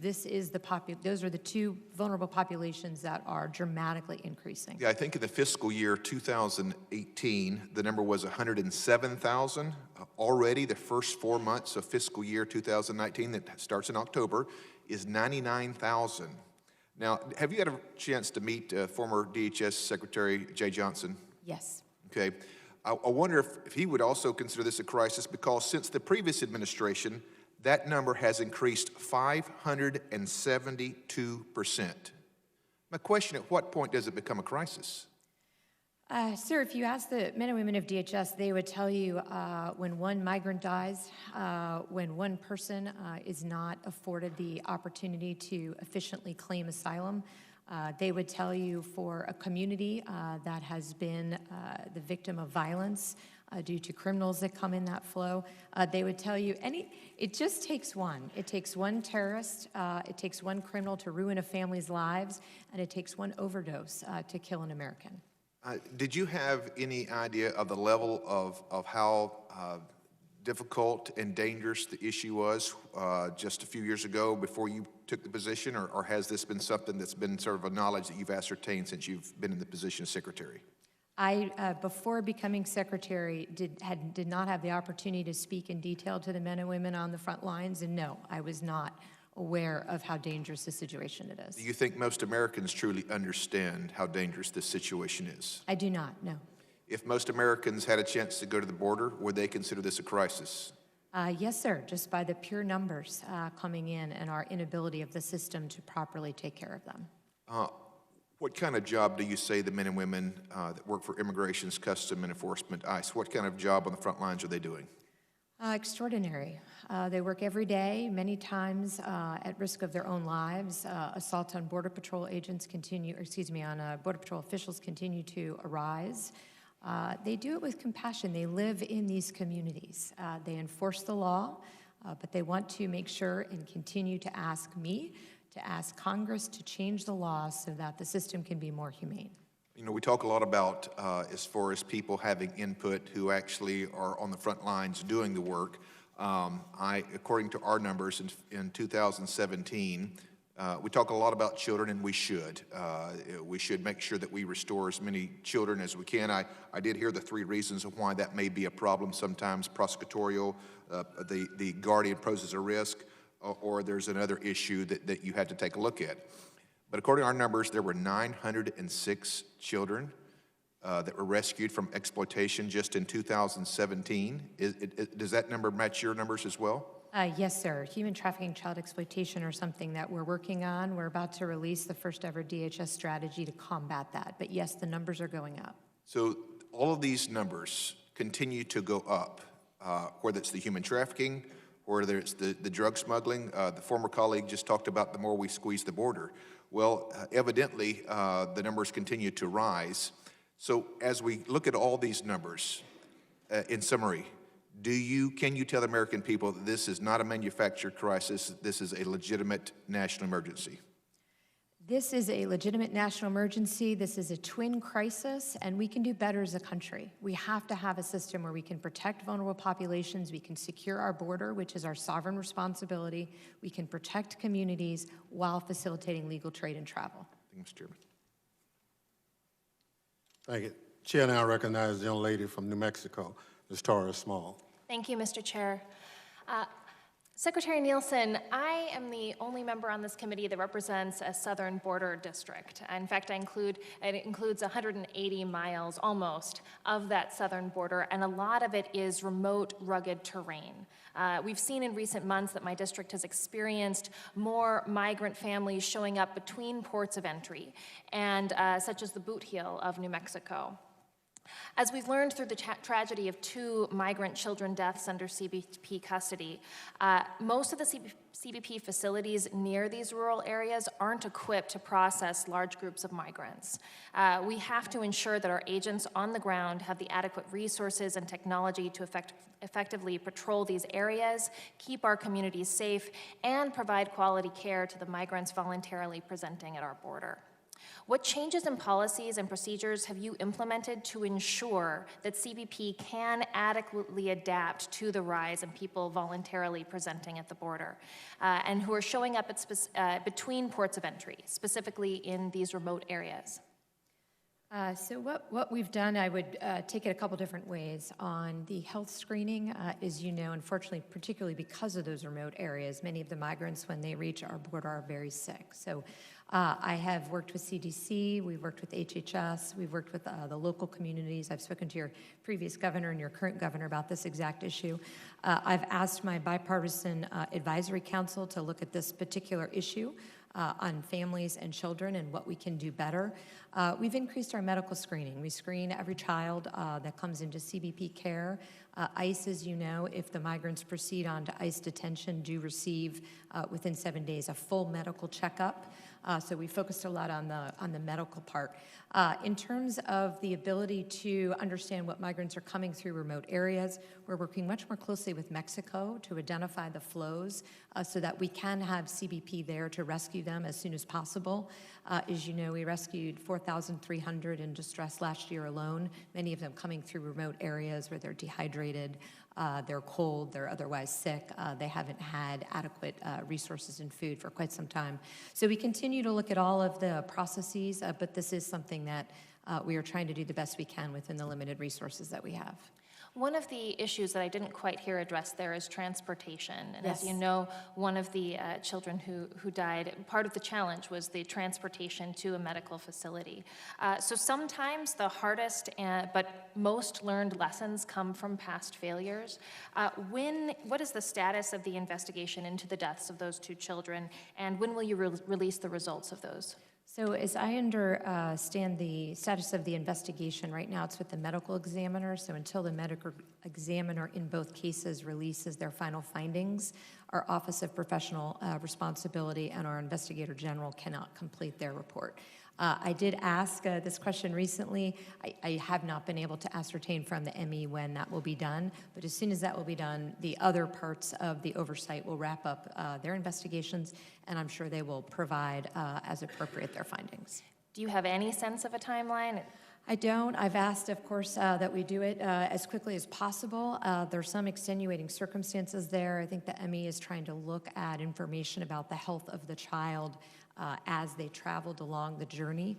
So I really don't. I wouldn't want to speak for them. And what can you do to make sure that it happens as quickly as possible? As I you can said? just keep bugging them and ask that we do it very speedily so that we can incorporate any lessons learned into our processes and procedures. Thank you. Are you looking into the policy of metering at the ports and how that might increase the role of human traffickers to take migrants between ports of entry and also drive them to these rural areas? So it does, as I mentioned earlier, it does have to be an and approach. It can't be an either or approach. The queue management at the ports is simply to ensure that CBP can perform all its statutory missions, but very importantly to protect the migrants coming in. As you know, when you've seen the facilities, they were built for maybe 100 people a day. They're just not adequate to process and hold large numbers of people. One of the challenges, though, is if you're controlling it at the ports of entry, they can still go to a place between the ports of entry where there's those same lack of facilities and sometimes worse. So are you looking at that impact? Yes, ma'am, and that's why our operators have asked for impedance and denial in the form of obstacles. Thank you. And what has CBP done to minimize attrition in hard-to-fill locations such as Lordsburg or Deming to make sure that we have agents in our most remote stations? So we continue to look at this. I know we're running short on time. I'm happy to work with you. We work closely with the unions on this issue. We're looking at everything from retention bonuses to ability to add additional salary when we transfer, additional benefits on the back end. But yes, this is a problem that we take very seriously and we're working with all parties on. Thank you very much. Chair now recognizes gentleman from Louisiana, Mr. Higgins. Thank you, Mr. Chairman. Madam Secretary, thank you for your time, your dedication to our country, and for your devotion to restore sovereignty along our southern border. My colleague earlier, Representative Langevin, put a graph up. I've asked that it be put back up. That request had been declined. But I refer to it because it certainly shows that an all of the above strategy to secure our border works. Since 2000, our colleague's graph showed a decrease in illegal apprehensions.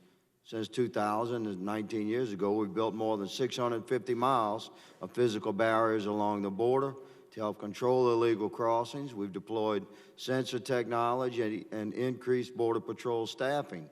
This is exactly why a bipartisan solution exists before us, my friends, and it does not make sense to me why this has become a partisan issue since President Trump's election. Physical barriers, technology, enhanced capacity to respond, they work. This does not mean the current crisis does not exist. Let me just put this in context for the American people. Perhaps the most famous invasion in the history of the world, D-Day. 73,000 American troops landed in the D-Day invasion. We have 76,103, according to my numbers, apprehensions along our southern border last month. We have D-Day every month on our southern border. Just to put this in context for America, yes, physical barriers work, enhanced technology works. The ability to respond and arrest, to process works. Of course, none of us want to separate families. We as Congress, we have to fix the laws and allow these law enforcement professionals to do their job. I know the men and women of Border Patrol to be highly professional and patriotic in their mission to secure our border. I know firsthand from my experience as a cop, from my service on this committee, and from standing alongside frontline defenders. Our border agents deserve respect. They certainly have mine. I'd like to highlight two cases, Mr. Chairman, which exemplify the professional manner in which border agents conduct themselves. On the morning of January 22nd, a Honduran gentleman, along with his elderly wife, illegally crossed into the United States. They were apprehended and taken into custody by Border Patrol. A few days later, while still in U.S. custody, the Honduran gentleman complained he didn't feel well. He'd received medical care. He was immediately brought to a hospital, medical center in El Paso. Within hours, the Honduran gentleman was treated by a team of American doctors. Less than 12 hours after reporting his discomfort, he had a brand new pacemaker surgically implanted. The next day, he was given medical clearance and his follow-up prescriptions. American taxpayers gave this man a pacemaker that crossed into our country illegally. We're certainly a compassionate and generous nation. Another such example involves the forced separation of a mother and her child by coyotes, which, by the way, human coyotes give our animal friends a bad name. The smugglers convinced the mother that it was easier to move the pair separately. They separated the child from their parents. They left a 3-year-old child on the banks of the Rio Grande. It was Border Patrol agents who rescued that child. It's Border Patrol agents who rescue thousands of people from smuggling and trafficking routes every year.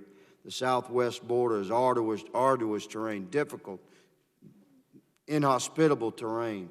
Those who choose to come here illegally do so at great risk to themselves, their families, and certainly their children if they bring them. Madam Secretary, please share with America how many rescues did Border Patrol successfully perform last year? Over 4,000, sir. Over 4,000 rescues. Madam Secretary, if you were given more funding and additional qualified agents, would you be able to better secure our border and more compassionately enforce the laws that you have sworn to uphold? Yes, sir. What's important to understand is, first of all, this is a national security concern to protect our borders. Secondly, Congress has directed DHS to take operational control of the border.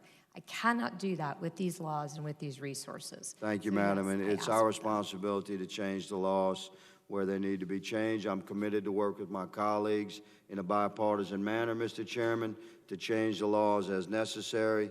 It's the law enforcement professionals' job to uphold those laws, and they are doing so now. And I yield. Thank you very much. The gentleman from Louisiana complimented our men and women who are doing this job. For the record, Madam Secretary, how many vacancies do you have in CBP as of this hearing? I'm happy to get back to you. What I can tell you, the good news is last year was the first year that we were able to hire more than who left. So we're reversing the trend there. Give me a guesstimate. Sir, I don't want to guess under oath. I'm happy to get you the number. So if I said you had over 2,000 vacancies, what would you say? I would say I'd be happy to get you the, respectfully, sir, I don't Does have that sound about right? I will get you the number. 1,000. Sir, I'll get you the number. Please get me the number. Yes, sir. Chair recognizes the gentlelady from Illinois, Ms. Underwood. Thank you, Mr. Chairman. There are a lot of lawyers in this room, and I'm not a lawyer, I'm a nurse. Madam Secretary, I want to be very clear about what the family separation policy is doing to children's mental and physical health. And I want to know if DHS even considered their health when developing these policies. So I only have 5 minutes, so for these questions, I'm looking for a yes or no answer, if you could. When you officially began family separation in spring 2018, were you aware of research showing it causes trauma that can do both immediate and long-term damage to children's health? The information that I was aware of at the time was that the trauma is part of the journey to come up to the border illegally. Okay, so again, we're looking for yes or no answers, ma'am. That was what I do know within the context of the question. Okay, and were you aware that the trauma of family separation is connected to something called toxic stress? I'm not familiar with that term, no. Okay, were you aware that toxic stress can actually change a child's brain because it's still developing? I wasn't familiar with the term.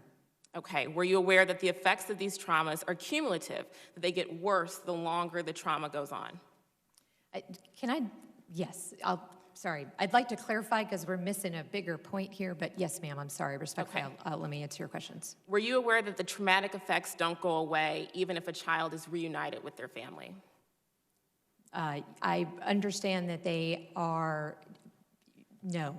Okay. Were you aware that family separation can lead to behavioral changes and learning delays for children? Just to be clear, family separation includes the 60,000 UACs who were separated by their parents before they ever got to the border. I understand. My question is about the traumatic effects. So let me just say this, and maybe it will help you with your questions. Families need to be put together. Children should never be put in this situation. We need to fix the system so that they're not. Thank you. Were you aware that family separation can lead to behavioral changes and learning delays for children? Again, kids should be with their families. Okay, so I will take that as a no. Were you aware that it increases a child's risk of heart disease, diabetes, and cancer?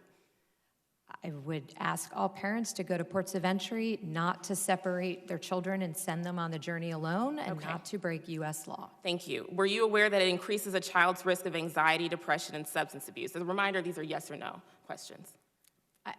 Ma'am, if I could just cut to the chase, I think we're agreeing. Children need to be with their families. We need to fix the system so that we can enable them to do that. Ma'am, I'm trying to ascertain your knowledge, your prior knowledge of the health impacts of these children when they are separated at the border.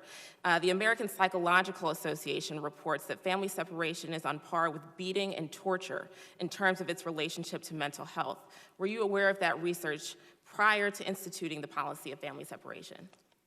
There is no policy of family separation. What we did was increase the number of parents that we referred for prosecution. That is what we have done for the last 3 administrations. Thank you. I'll take that as a no. The law.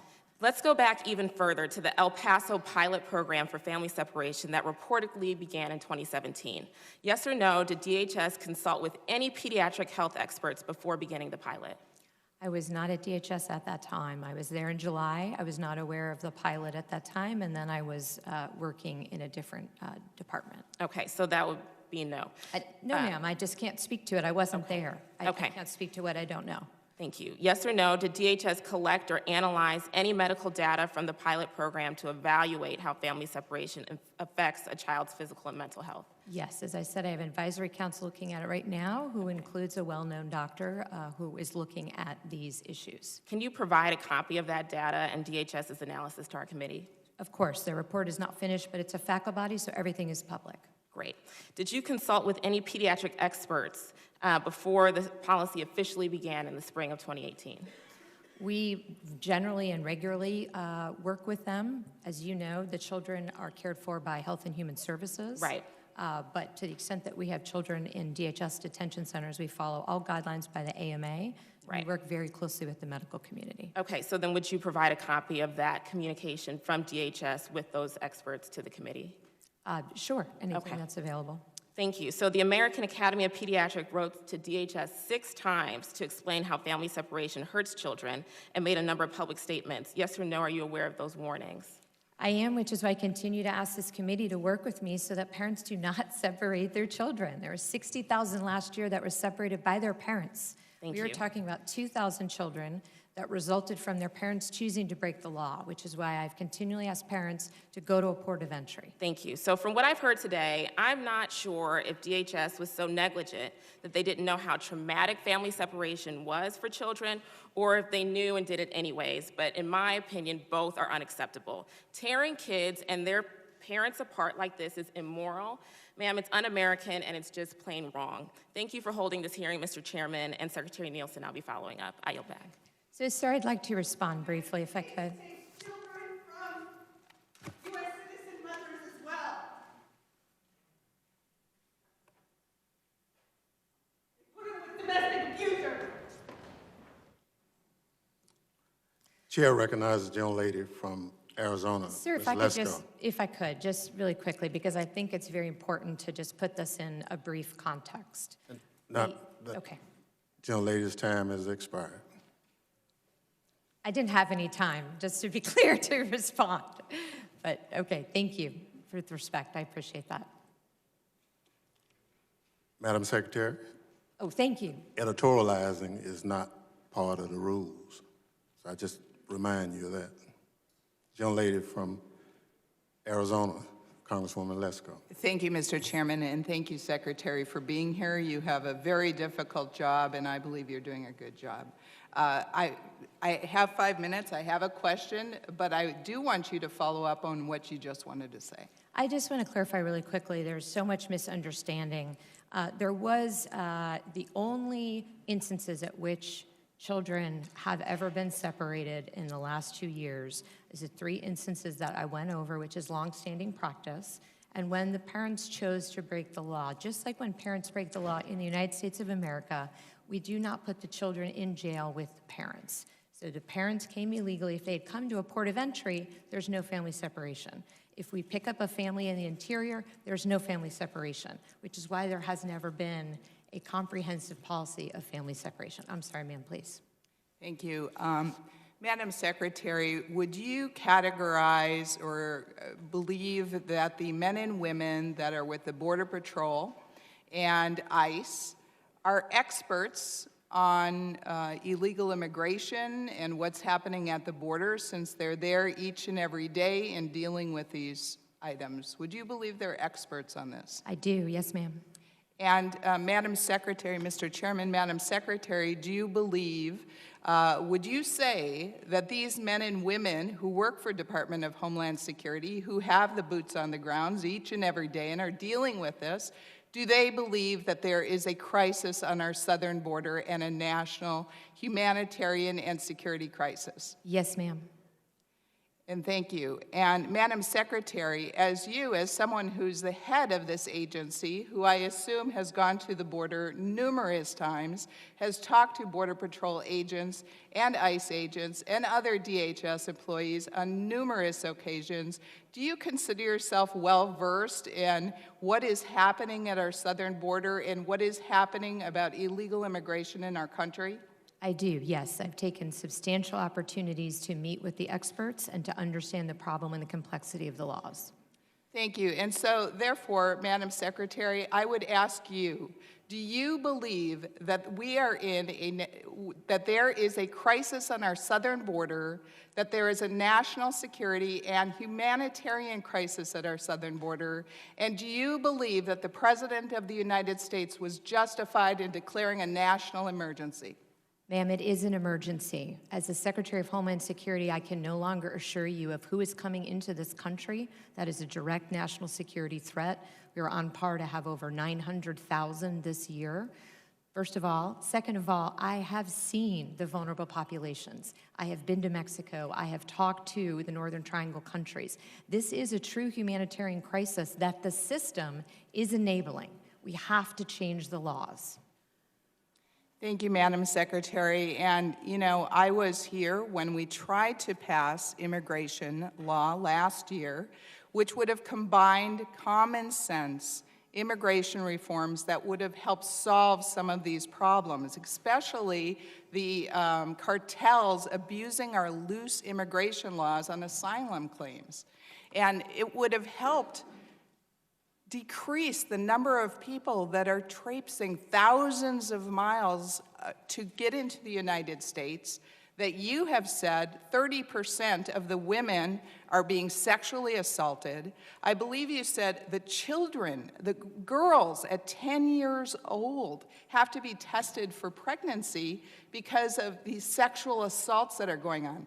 This is just, please, my colleagues, please, let's work in a bipartisan fashion. We were trying to be bipartisan last year when we tried to pass immigration reform combined with border security funding. Unfortunately, not one of my Democratic colleagues voted for that. The bill did not pass. Would we please stop being so partisan on this issue and against President Trump And please, let's try to solve this problem for the sake of our entire nation. Thank you. I yield back. Thank you very much. To the young lady from Arizona, there's no question about bipartisan, but if it's just one side, you know, Democrats do have opinions, and when our opinions are not valued, then we vote against it. A genuine bipartisan effort in this area and other areas would be more than appreciated. Madam Secretary, according to your records, at the end of FY18, there were 3,740 vacancies in CBP. There was 1,815 vacancies in Border Patrol. So I await your numbers, but that's a lot of vacancies. And if we have some problems, some of us would say, let's fill the vacancies that Congress has been so graciously supportive of accommodating you, but almost 5,000 vacancies is a lot of vacancies. Sir, if I could really quickly, we're happy to work with you on that. As you know, we do have new hiring strategies. I will just note that it's a very difficult environment right now. It's a very dangerous job. We have an increase of 40% in assaults on Border Patrol. We are working to hire. We're doing more fairs, more ways. Happy to work with you on that. We agree on the need for Madam Secretary, additional. I look forward to working with you. If you bring it to our attention that it's a problem, we'll work with you. But to my knowledge, it has not been brought to my attention as chair, nor has we ever had a hearing talking about the problems with filling vacancies within that department. If there's an issue to go with it, we'd be more than happy to work with you. Chair now recognizes the young lady from Michigan, Congresswoman Slotkin. Thank you, Mr. Chairman.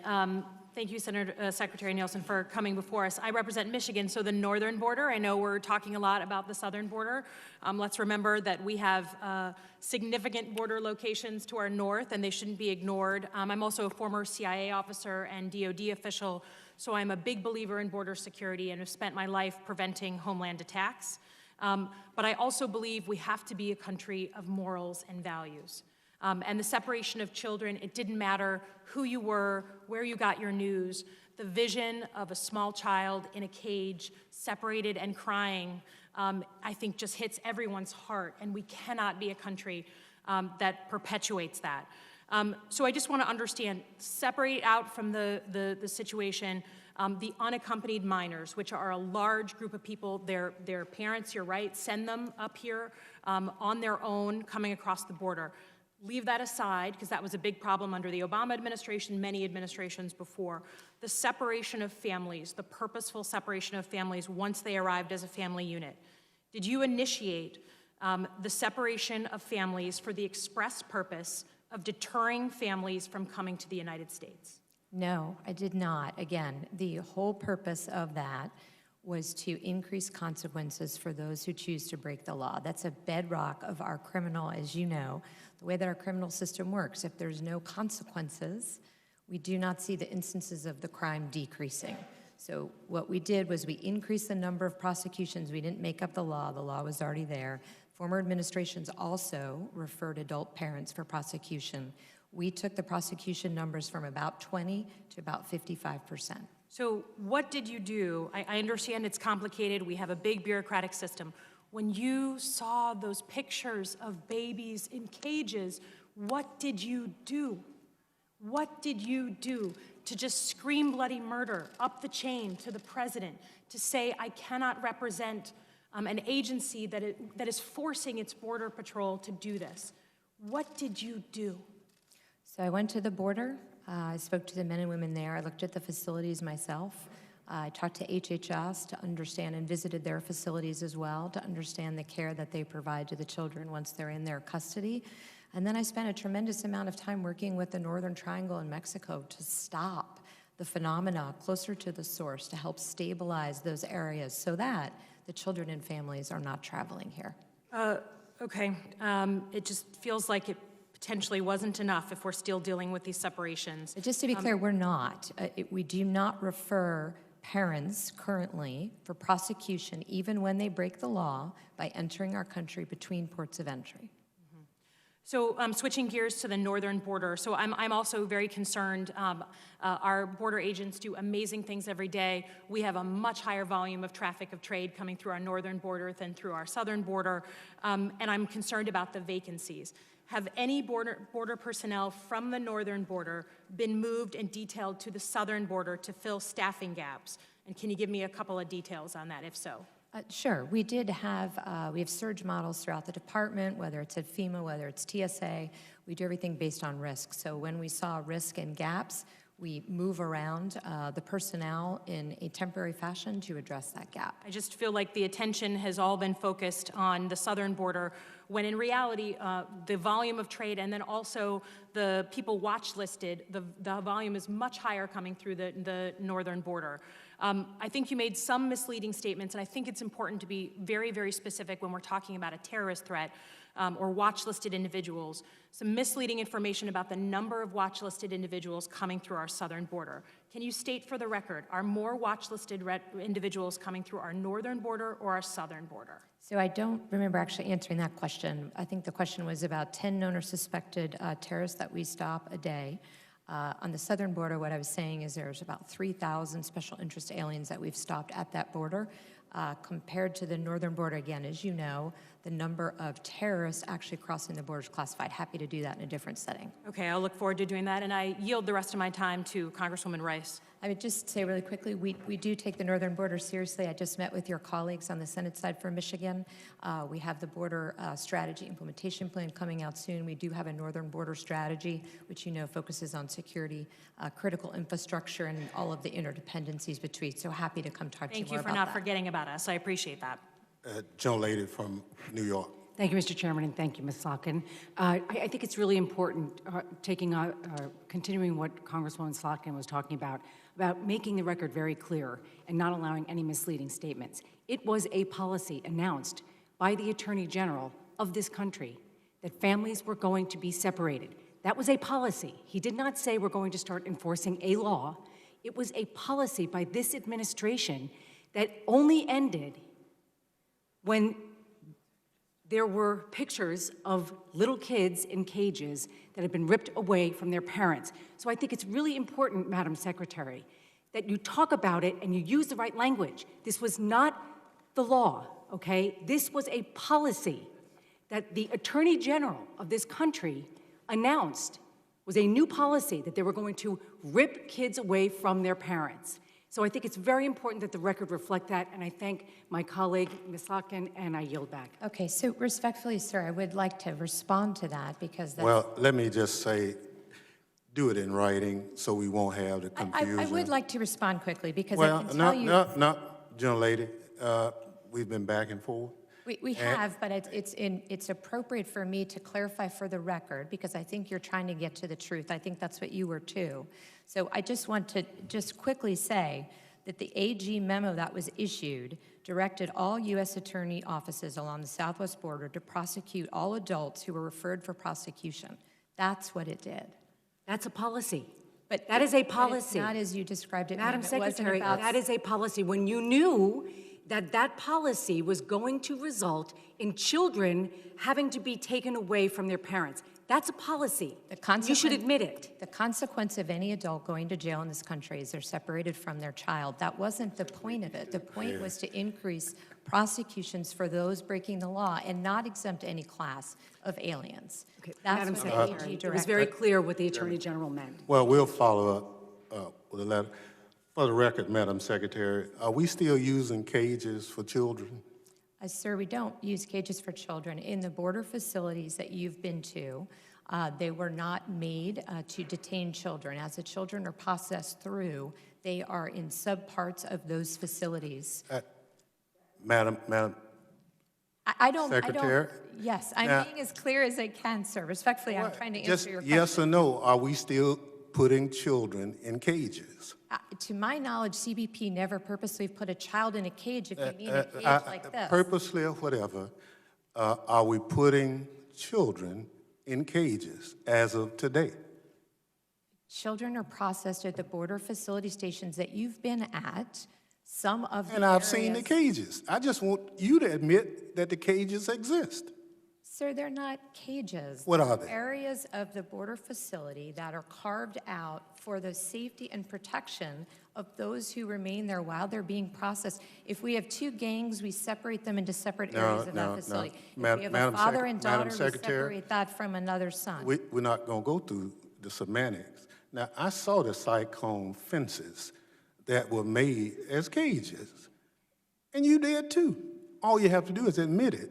If it's a bad policy, then change it. But don't mislead the Sir, committee. Do not mislead the committee. Chair recognizes the gentleman from Tennessee, Mr. Green. Thank you, Mr. Chairman and Ranking Member and Secretary. Thank you for the hard work that you do, leading probably one of the most diverse departments in all of our government. As an emergency medicine physician, I trained in my emergency medicine residency down in Texas, did some rotations in Austin, Texas. I have pronounced opiate overdoses. I have pronounced those people dead, and it is a horrific thing to have to do. As I understand it, 300 deaths a week in this country are happening due to heroin overdose, and that 90% of that heroin is coming across the southern border. It's been suggested by the folks on the other side of the aisle that that's only at points of entry. And I'd like to ask you if you could tell us about what's happening between the points of entry, the drugs that you guys are seizing, and what you're expecting is going through. Sure. So first of all, this is another example of it's not an either or. We thank this committee and others who supported our request for additional non-intrusive inspection equipment, which will vastly help our interdiction efforts at the ports. We do see criminals continuing to take advantage of gaps between the ports of entry where there is no barrier and smuggle drugs in.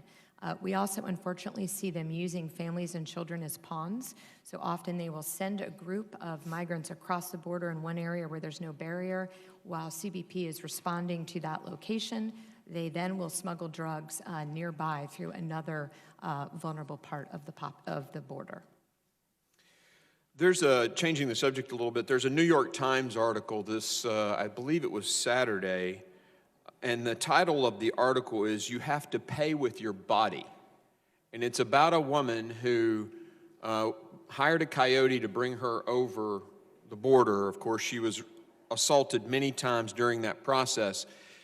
The New York Times article then said that she was held once she got to the United States and repeatedly raped by the coyotes. And I just asked the question, I guess it's 31% of women that are coming across the border this way are having to face similar experiences. How many women does it take being raped before this really is a crisis? Sir, if you're asking my opinion, it's one. It's one child who dies. It's one woman who's raped, because the system doesn't need to work that way. We can fix the system to protect vulnerable populations. Thank you. I would agree 100% with you. In regard to the child separation, and there we talked about the cages here, as I recall, the images that circulated around the internet were actually from the Obama administration.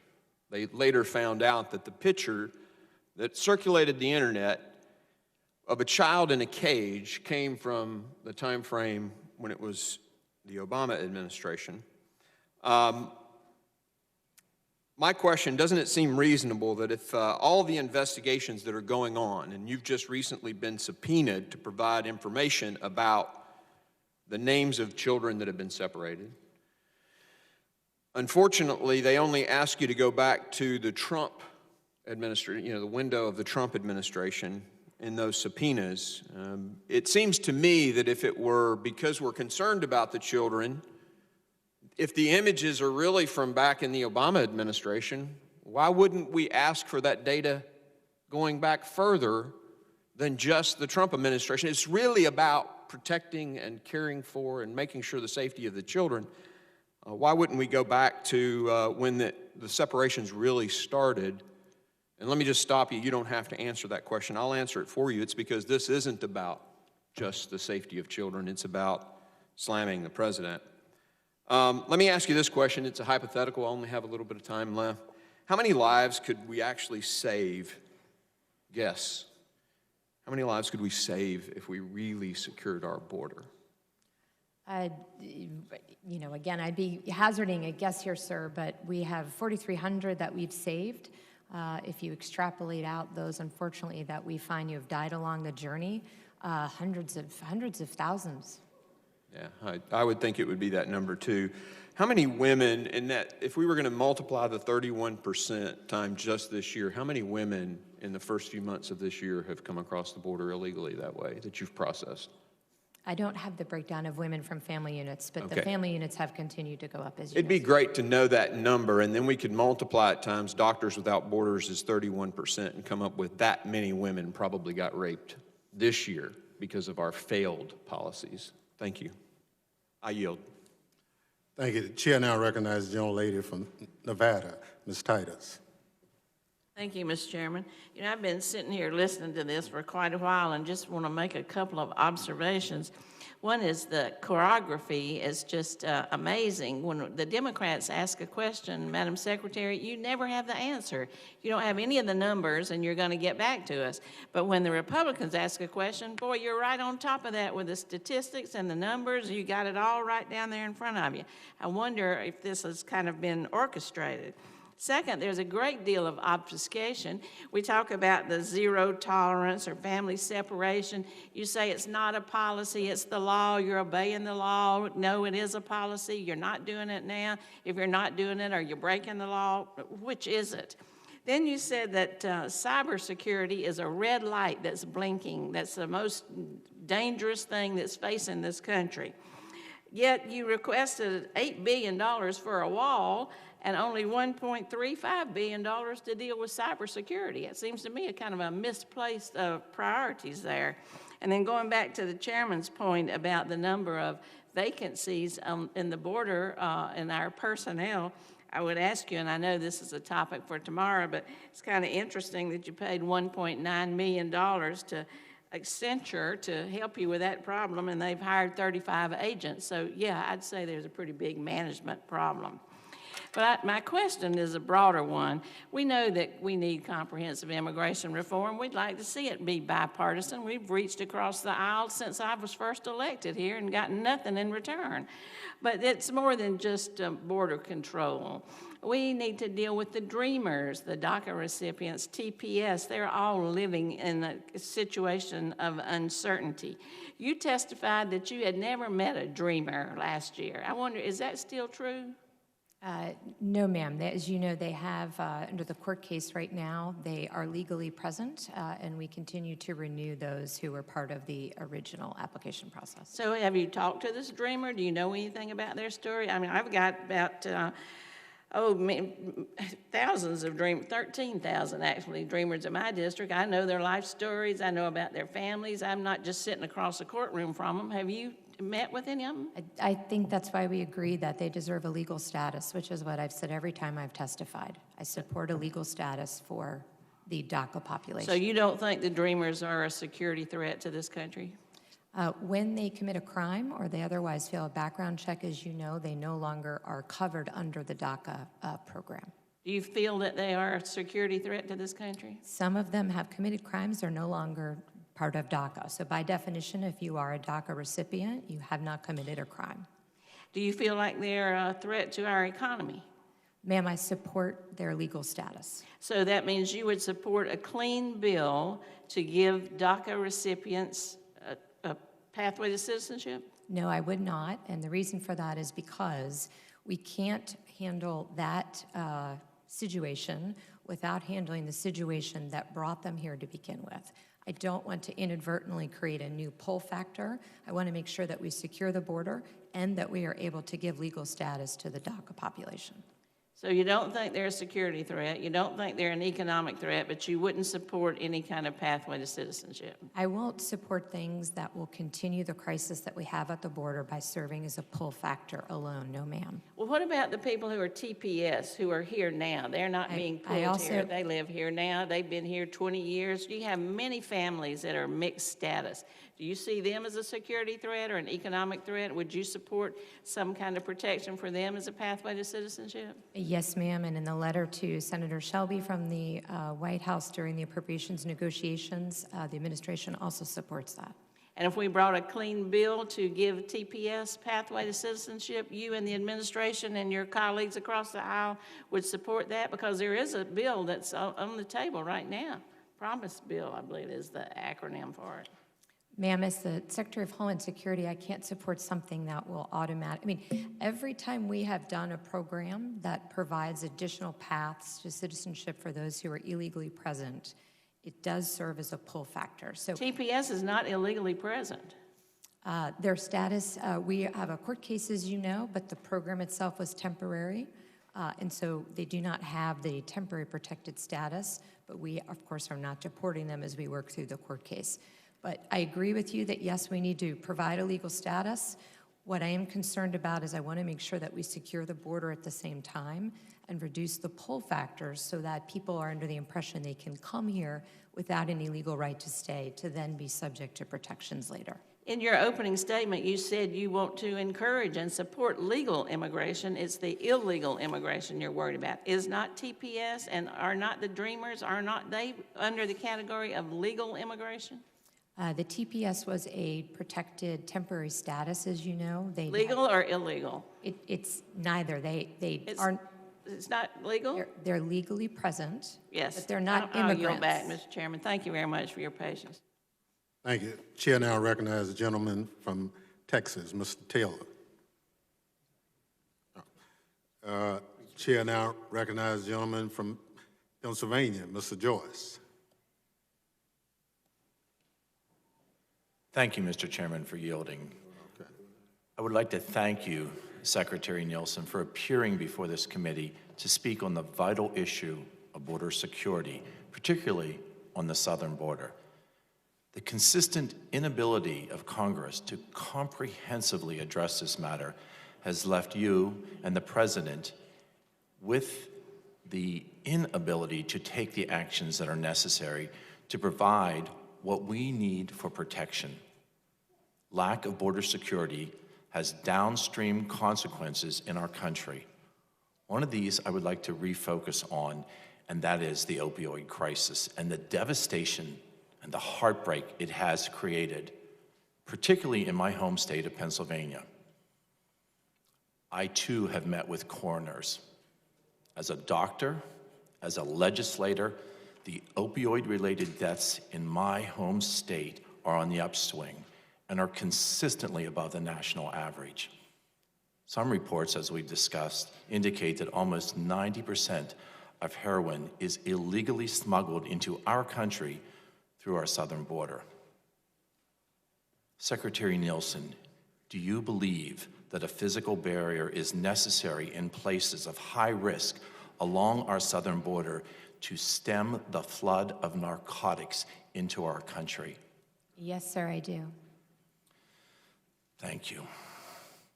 As a doctor, as a legislator, facing this incredible opioid crisis, watching families separated, watching children and young adults die, do you and other experts believe that the construction of additional barriers and walls will help combat the opioid flow into our country? Absolutely. Thank you. I yield back my time. Thank you. Chair now recognizes the gentlelady from New Jersey, Ms. Watson Coleman. It's gone. In a bipartisan fashion. Thank you very much, Mr. Chairman. Thank you, Madam Secretary, for being here. I've got a whole bunch of questions that I'm going to ask that where you can, you just tell me yes or no. Question. What is a chain link fence enclosed into a chamber on a concrete floor represent to you? Is that a cage? It's a detention space, ma'am, that you know has existed for decades. Does it differ from the cages you put your dogs in when you let them stay outside? Is it different? Yes. In what sense? It's larger. It has facilities. It provides room to sit, to stand, to lay down. So did my dog's cage. Are the jails different than the cages that you have allowed the children to be put in? I'm sorry, which jails? Are the jails that you put their parents in, or the adults that come here with children that you say are coming here illegally? The detention centers, most of them, no ma'am. They have a border around the outside, but they essentially sleep in dorm-like conditions. So they live in better conditions than the children?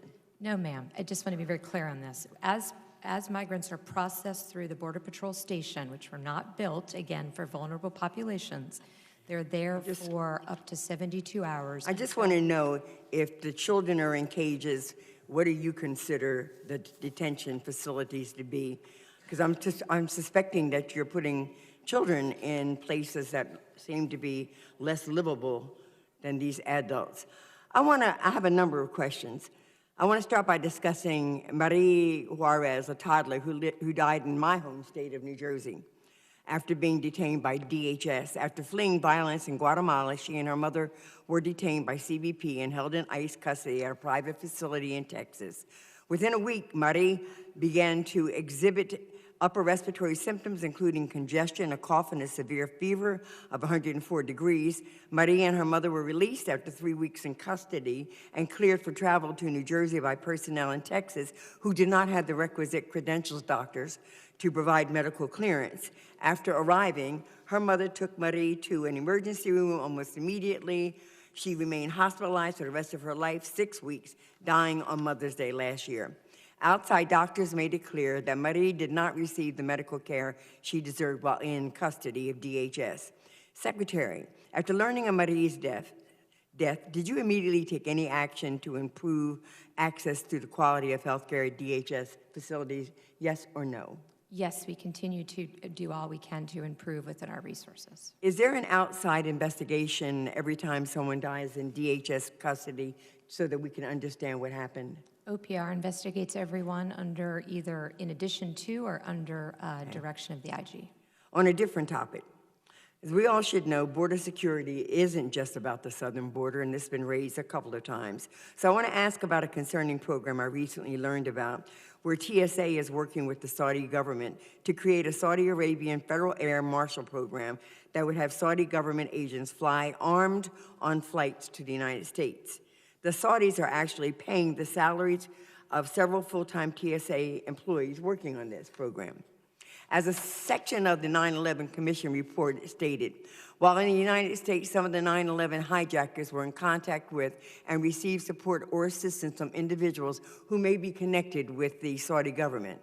Madam Secretary, is this really happening, number one, and will you commit to provide this committee any and all documentation of this program, including training materials being shared with the Saudis and who is being trained? We're happy to provide you materials, ma'am, and come brief you.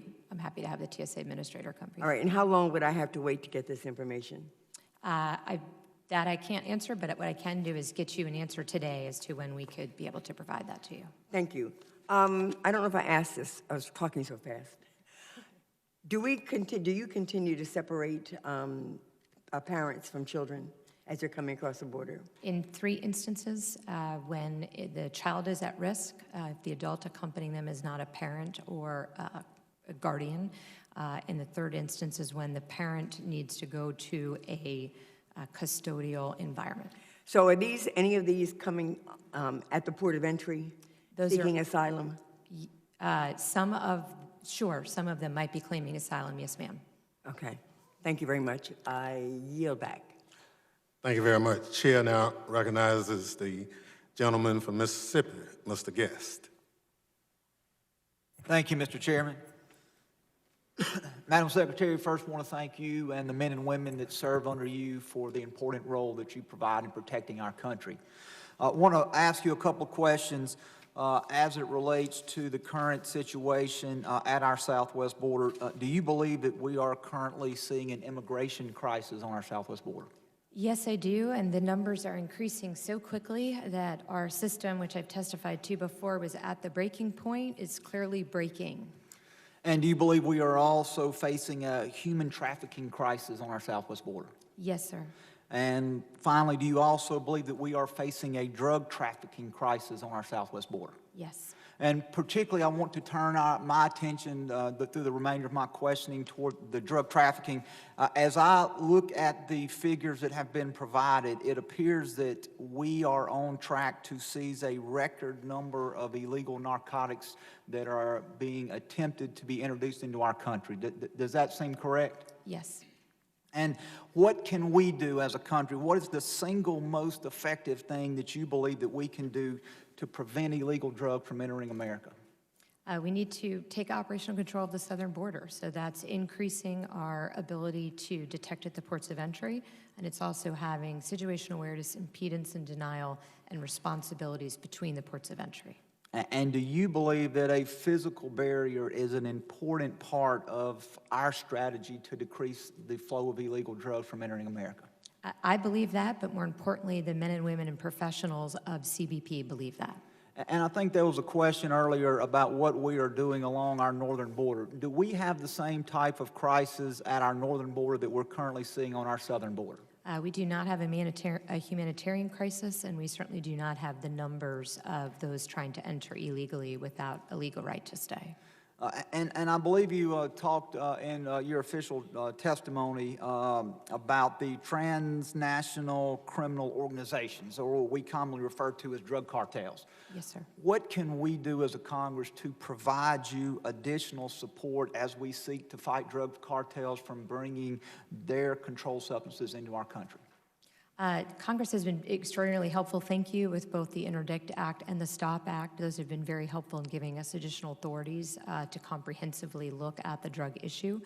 At this time, we believe we have all the authorities we need. We work throughout the department to combat this. This is part of that regional compact that I mentioned that we hope to sign soon with the Northern Triangle, but we also work very closely with international partners throughout the world to dismantle all of the illicit marketplaces. ICE alone has over 200 investigations into the illicit marketplaces to take them down where they are selling the drugs. And just in general, would you agree that we as a Congress have not given you the tools that you and your officers need to prevent drugs from illegally entering a country across our southwest border? Sir, we need a barrier. We cannot take operational control of the border without it. And so, and I would agree, it's your opinion and the opinion of experts that you've spoken with, without a physical barrier, it would be all but impossible for us to secure our border from those people seeking to introduce the poison that we know as, whether it be cocaine, methamphetamine, heroin, fentanyl, from entering our country through our southwest border. Yes, sir. The professionals speak in terms on a risk-based way of vanishing time. In other words, there are parts of the border where the cities in Mexico and the United States are so close together that a drug smuggler or mule can disappear in a matter of seconds into the United States without a physical barrier.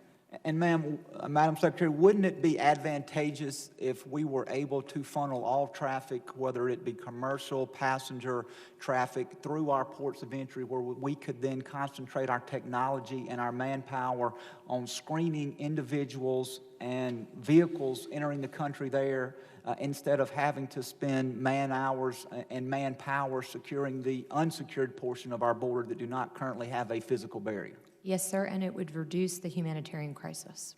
And one final question, Madam Secretary. Some members of Congress have advocated abolishing ICE, the Immigration Customs Enforcement, which is an agency that is under your control. And my question is, would this make our communities safer, or would the American public be placed at greater risk if we as a Congress took the unprecedented move to abolish this needed law enforcement agency? I can say with absolutely certainty that the United States would be unsafer, sir. Part of their mission is anti-trafficking. They do counter child exploitation. They do counter weapons of mass destruction, proliferation. They also help with antiquities and returning illicit goods, because they also have customs enforcement. but they are a top-notch investigative unit of the United States government. They are mimicked as a best practice throughout the world.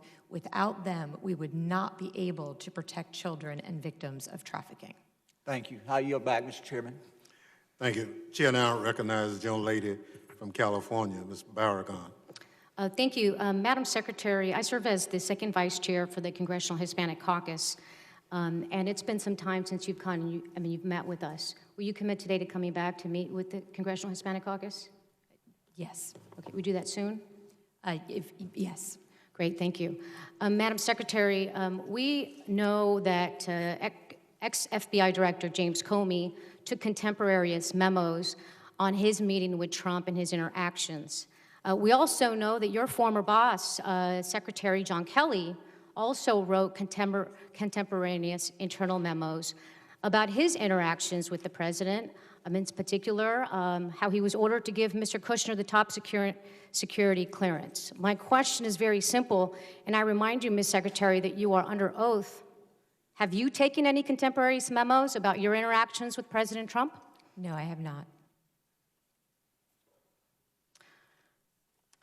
Madam Secretary, do you know how many children have died in CBP custody under your tenure as Secretary? Yes, so we have the numbers for CBP and ICE. Can you give me the numbers of how many children have died? Yes, I can. If you'll give me 1 second, I just don't want to misspeak. But this last year we had, or so far this year, we've had 3, as you know, in CBP custody. So far, Madam Secretary, are you expecting more children to die? No, ma'am, I just want to be accurate with the time. To be clear, any death is a tragedy. Any death should be prevented. And part of what I've asked this body to do is change the laws so that we have a better chance. Do you know the names of the children that have died? One was a stillborn death, but the other 2 were Felipe and Jacqueline. Have you spoken to their families at all, Madam Secretary? I have not spoken with their families, no, ma'am. Okay. I want to turn to a slide that I have. If we can put it up, there it is. You testified that asylum seekers are not being turned away at the ports of entry. Was that your testimony here today? They are not turned away. They are brought in. I'm not sure if you're talking about the Migrant Protection Protocol, but in that case, any asylum seeker who comes to a port of entry, you basically have just said their claim. Okay, well, let me tell you, Madam Secretary, either you're lying to this committee or you don't know what's happening at the border. And I have been there firsthand, and I have seen it twice. More recently, it just happened on Saturday when I happened to be crossing the border with my mother. And I heard a gentleman say, I'm from Honduras, I want to apply for asylum. He was already at the turnstile at the Ped West entry. And the agent said, sir, unless you have a visa, you need to leave, you need to go away. They didn't say what you just said people do. They didn't say, here is where you go get on a list. They didn't say, here is the information where you go get access to counsel. As a matter of fact, I pulled out my phone, I started to record, and you know what? I was asked to stop recording. Why? Because they don't want the American people knowing what is happening at that southern border. And Madam Secretary, I don't know if you know what's happening, or if this is happening without you knowing, but it's totally unacceptable.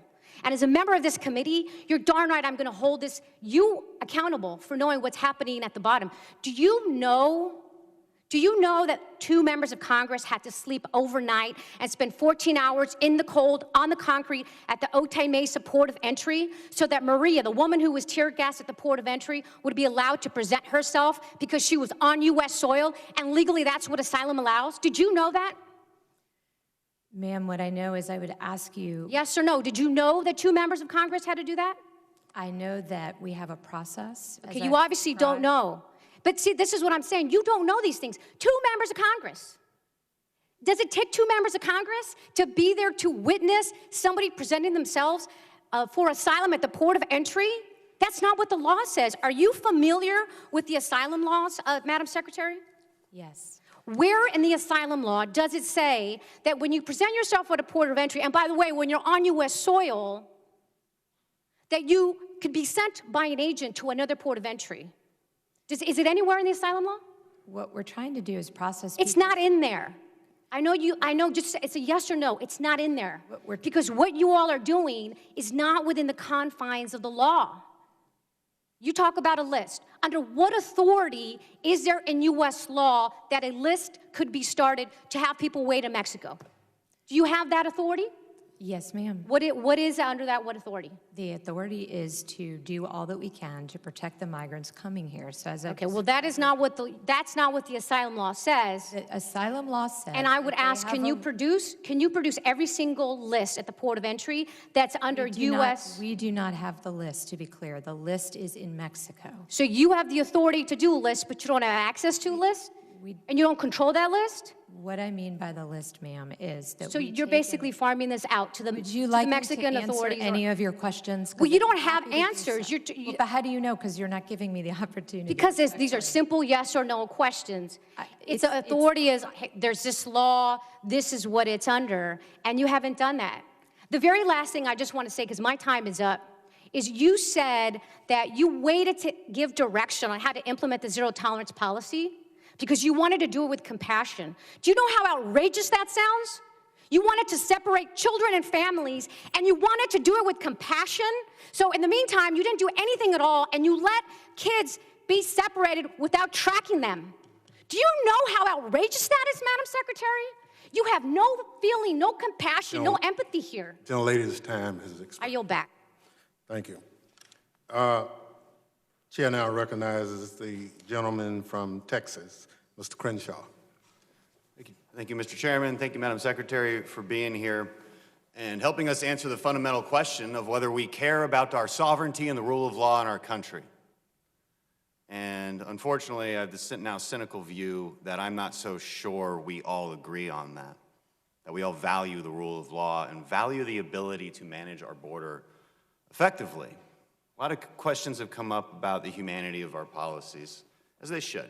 There's some rightful anger about family separation. But unfortunately, it's myopic because nobody ever talks about the other issues that we might have when it comes to our humanity. There was a young woman in my office yesterday. She's from Mexico. She's about 18 years old. She was taken across the border, kidnapped about 5 years ago. On the third attempt, because they were turned back twice by Border Patrol, on the third attempt they made it through, and she was brought to New York City where she was raped approximately 30 times a day for 5 years. I don't know why nobody talks about that kind of stuff. When I was at the border in McAllen, in one day, in one location, 16 kids came across with adults that were not their parents. Further questioning and follow-through led to a stash house with 54 people kidnapped inside in Houston. Nobody talks about that humanity. Those are direct results of the fact that our asylum laws are taken advantage of. That's a direct result of the fact that that woman in my office was allowed to walk straight across the border. Nobody stopped her. There's no wall, nothing. Would have been turned back otherwise and not been in New York City to suffer the absolute nightmare that she did. And then we get to the question of whether walls work. And this has been a really fun conversation over the last couple months. Do walls work? Madam Secretary, would you agree that there's 3 parts to security: personnel, technology, and barriers? Absolutely. Can you just take one of those away? No, sir. When I was down in McAllen and Brownsville, what we see is Brownsville has about 35 miles worth of barriers. And as a result, only 6% of the crossings in that sector take place because walls work. Would you agree with that? Walls work, yes, sir, as evidence. McAllen, about 1,000 people were crossing on some days because they don't have the infrastructure. Would you agree that the biggest difference between the McAllen corridor and the Brownsville corridor would be the physical barriers? The wall system, yes, sir. Been a lot of red herrings that have been thrown out there to argue these points. Drugs like fentanyl come through points of entry. Yes, we know. You would agree with that, right? Yes. Does that have anything to do with the conversation about whether we need barriers between points of entry? It does not, because it's not an either or. There's always the conversation about we just need more technology because then the border agents can just chase people around as we see, because we can sense them coming through. Is that the only solution, or do you need that plus barriers plus personnel? We need all 3. We also need the ability to detain and remove when there's no legal right to stay. There's the point often made that the border crossings are the lowest in years. We had about 400,000 last year, although that's quickly on the rise, as you've noted, 76,000 just this last month. The point is often made that because it's lower than in the year 2000, that there's no crisis. Is that accurate? Is 400,000 a year a low number? Sir, it's not, but again, if I could, respectfully, it's because of the flow. It's because these are families. It's because these are children. That is why it's a crisis. It's a terrible, horrific journey that they undertake. And let's get to that. As these arguments are made against points that, frankly, we're not even making, you mentioned the children and why that's the nexus of this crisis. Why does that happen? Is it because of our asylum laws? Is it because of the fact that if you bring a child across the border, well, and I think as you mentioned this before, if you bring a child with you, it's your ticket into the United States. All you have to do is claim asylum. Would you agree that our asylum process is completely taken advantage of? Yes, sir. Would you agree that if we were to put more resources at points of entry so that we could humanely bring people in and hear their asylum case, but not let them loose into the country, would that dramatically reduce these illegal crossings as well? Would that be part of the solution as well, to reform the actual asylum process? Yes. Are there any other issues in the last 20 seconds I have that you want to mention or follow up on? I appreciate that. I would just say that my heart breaks for the system that we have. It does not allow us to help vulnerable populations as soon in their journey as we need to help them. There is nothing humane about a system that contemplates what we see today, that contemplates 60,000 children coming across the border unaccompanied, that contemplates the rape and abuse, the trafficking, the child exploitation, the 70,000 Americans who died last year from drugs. I am extraordinarily compassionate in my job, which is why I'm asking Congress to work with me to change the laws so that we can have a safe and orderly flow, so that we can take care of those who need asylum, so that we can take care of the vulnerable populations who believe they have no options in their country. That is why I spend so much time in the Northern Triangle, to help them build resilience and stability. And apologies, but thank you for the time. I just wanted to clarify. Thank you. I yield. Thank you. Ms. Nielsen, before I move to Mr. Rhodes, just very quickly, any thoughts on a matrix to measure the efficiency of all these taxpayer-invested dollars? Does a wall work? How efficient is that versus, investing, for example, in a fusion center in the Northern Triangle? Any thoughts? Are we putting one together, these matrix, and how these investments work? Yes, sir. A lot of that is covered in the Border Security Improvement Plan, but we're happy to come brief you in detail on anything you'd like us to cover. Love to have a Sure. detailed deep dive on these matrices on the efficiency. Now, Mr. Rose, if I can, please. Thank you, Chairman. Madam Secretary, it's good to see you again. And, I want to start off, first of all, I don't doubt your love of this country, and I understand that you're serving it. That's not what this is about. But what this is about here is solving problems and saving lives and upholding our values. My district, Staten Island and South Brooklyn, has lost an ungodly number of people to the opioid epidemic. My district has lost an ungodly number of people to terrorist attacks. So as we look at the facts, I want to make sure that we're operating on the same plane here. First of all, is it true that your data, your own department's data, shows that the vast majority of drugs coming through the border, heroin, methamphetamine, fentanyl, are found at ports of entry? Where we can detect it, yes, sir. In most cases, it's over 80%. Right, but I just want to clarify, we don't know what's coming between Well, the so ports of entry. that's what I wanted to get into next. Okay. So now you could easily say in response to that, that's true, but that's just what we're measuring. Do you have any sense, then, of across the entire border, across the entire country, hypothetically, theoretically, based off your simulations, what percentage of our drugs is coming in from ports of entry or any other sources? What is the breakdown? The breakdown, and I'm happy to show you the modeling. We'd love to come in and chat more. What I can tell you is the instances of interdiction of illicit drugs has gone up across the board. So it's gone up at the ports of entry thanks to new technology, but it's also unfortunately gone up between ports of entry. When you try to compare the two, The majority of the drugs continues to come through the ports of entry, but we're seeing the amount increase between the ports of So the vast majority are still coming in through the ports of entry based off these models. Yes, and thank you for the NII equipment. Yep. So then what my question is what are your priorities based off that model? And please, for the respect of all of our intelligence, because I'm doing my best to respect yours and your service, what are your priorities based off that model to address fentanyl streaming into our country and killing our kids? So what we do, we look at it from a risk-based perspective, today's threats, but we also have to anticipate where the flows go tomorrow, which is why between the ports is concerning. But as you know, we also look at the mail, so we've used the authorities that we have to work to identify the fentanyl coming from China. We're working with China on, they've agreed to make illegal some of the precursors to fentanyl, so we're working there. We have border enforcement security teams throughout the nation where we work with state and locals on investigations to really get at the cartels and the trafficking within the country. And then we work at the source through the National Targeting Center with our international partners to ensure as much as we can that what's... But what I did ask, and again, I'm trying not to be adversarial here, is in terms of based off this model and the fact that you're dealing with limited, or zero-sum amount of funds, your priorities, my understanding, are mail, ports of entry. I did not hear you say, though, that my priority to prevent the children in Staten Island and throughout this country from dying from overdoses is the border wall. So I want to understand here, because that's what we've declared a state of emergency around. Yeah, well, that's what we declared it around. So I want to understand how many less children will be dying because of this border wall. And I do not understand the math or the science or the planning behind this. That's my issue.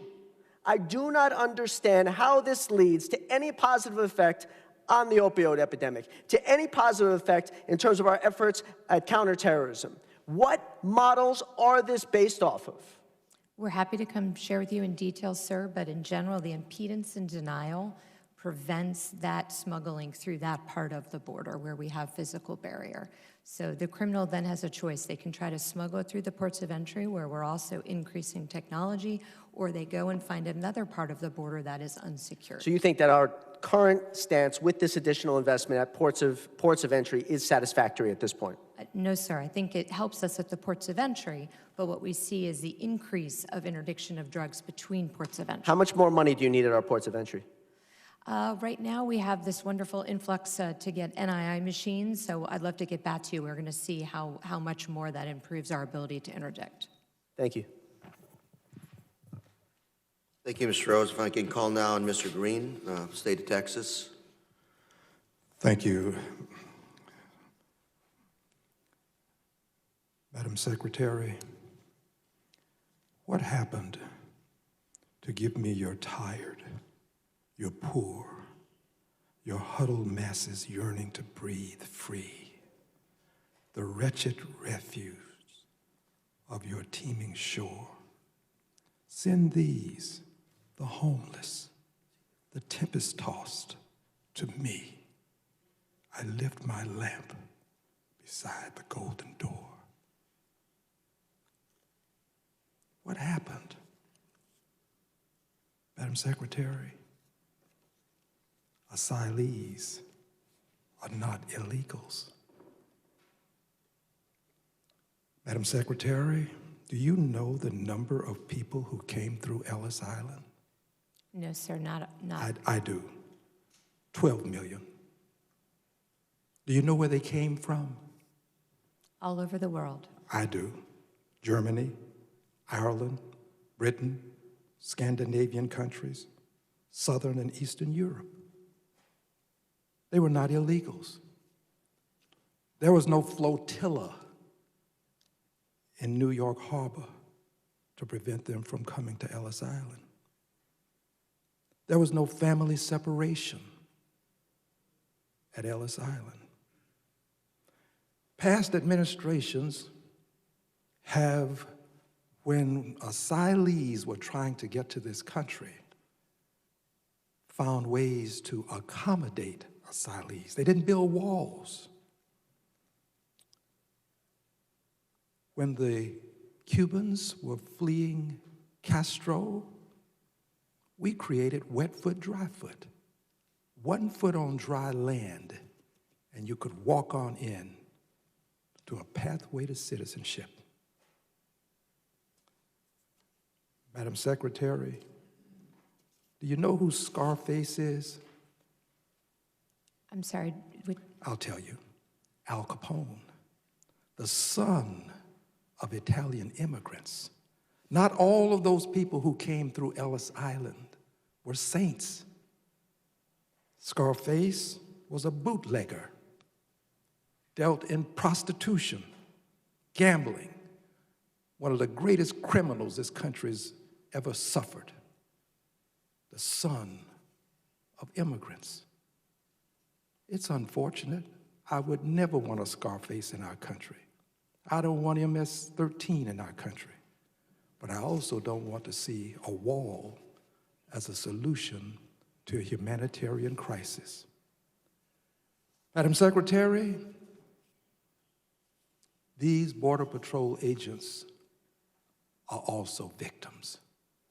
The children, but the agents are victims too, because they are required to enforce a corrupt policy, a policy that separates babies from their mothers, places them in cages.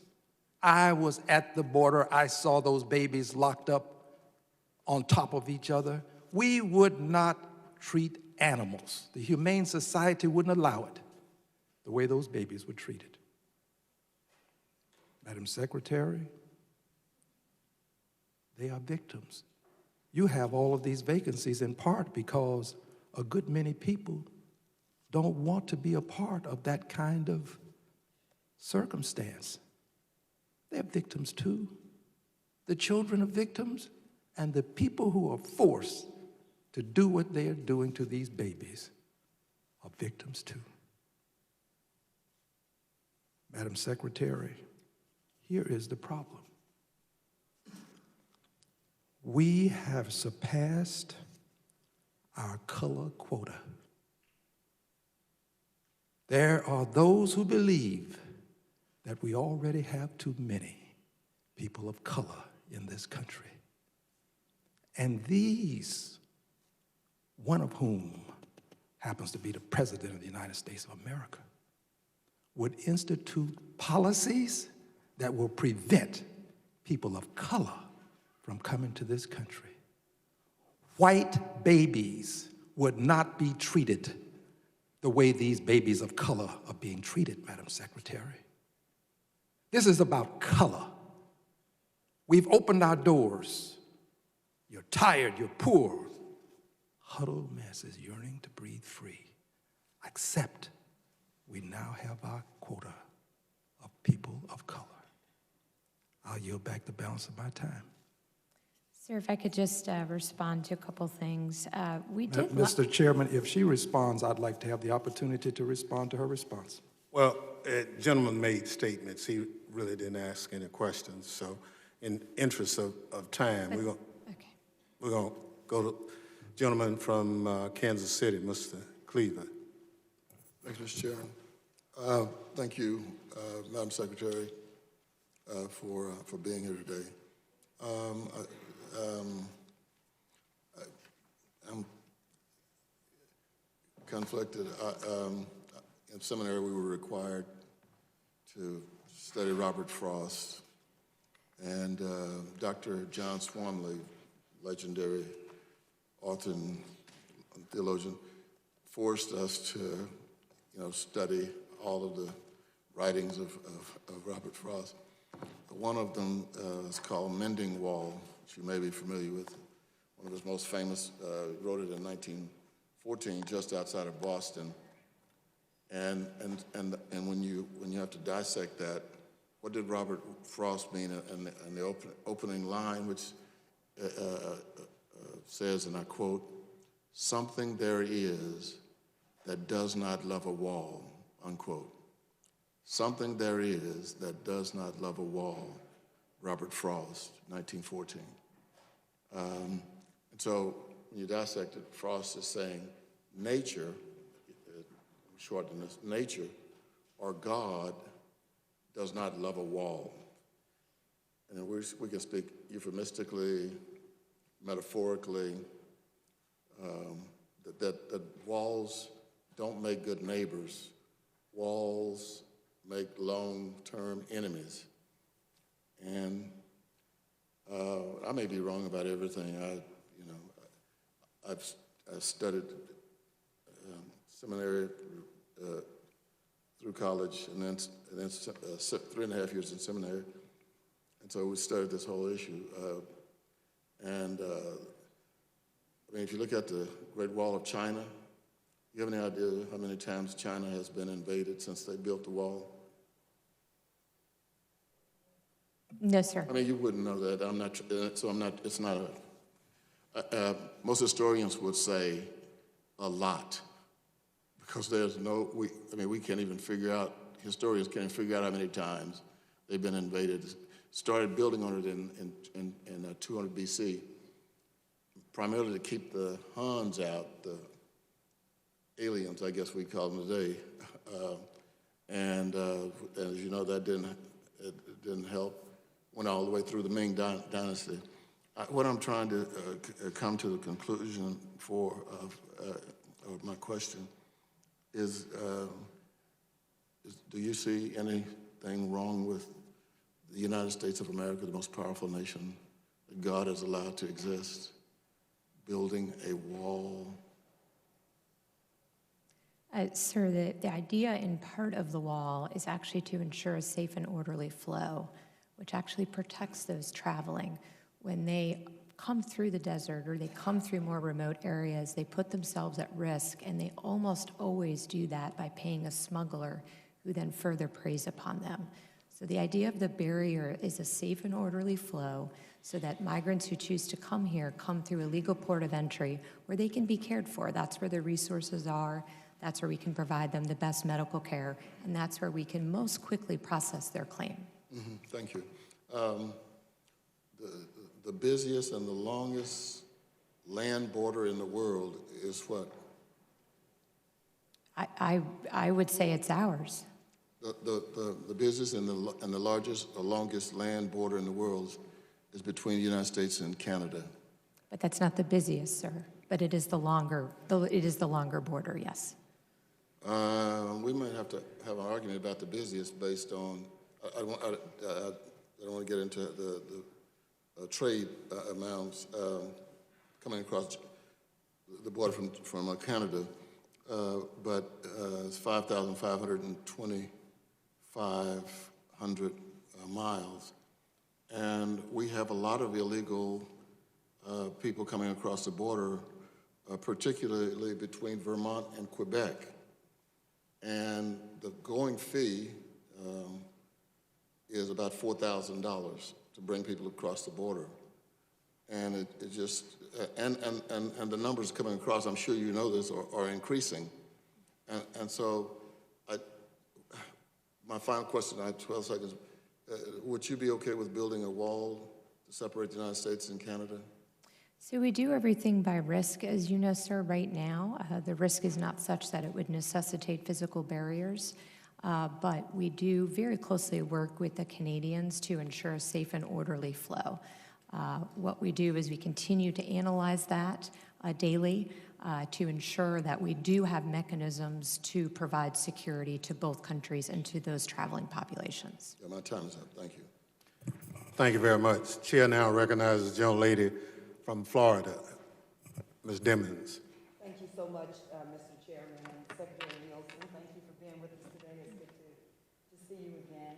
I apologize for being a little late, so you may have already answered this question, but let me just ask you, do you agree with the president declaring a state of emergency at the border? I do believe it's an emergency. Do you think that same system or process could use to address mass shootings in America to make sure that we have the resources that we need to deal with mass shootings?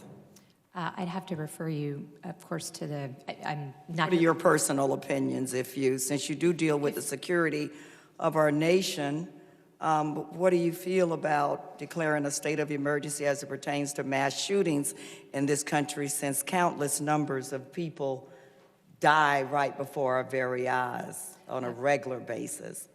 We need to do a lot more. That's a particular authority that the president has, but in general, is it an emergency that we need to address? Yes. So do you think that declaring a state of emergency as it pertains to mass shootings in this country would be a process that the president should consider? Again, I can't speak to his particular authority there, but what I can say is what we're doing at DHS. Happy to tell you now or later. How many Customs and Border Patrol officers or agents have you had to die in the line of duty during your tenure? We have had, have the numbers here, I can look them up, but it's about, 15 to 20.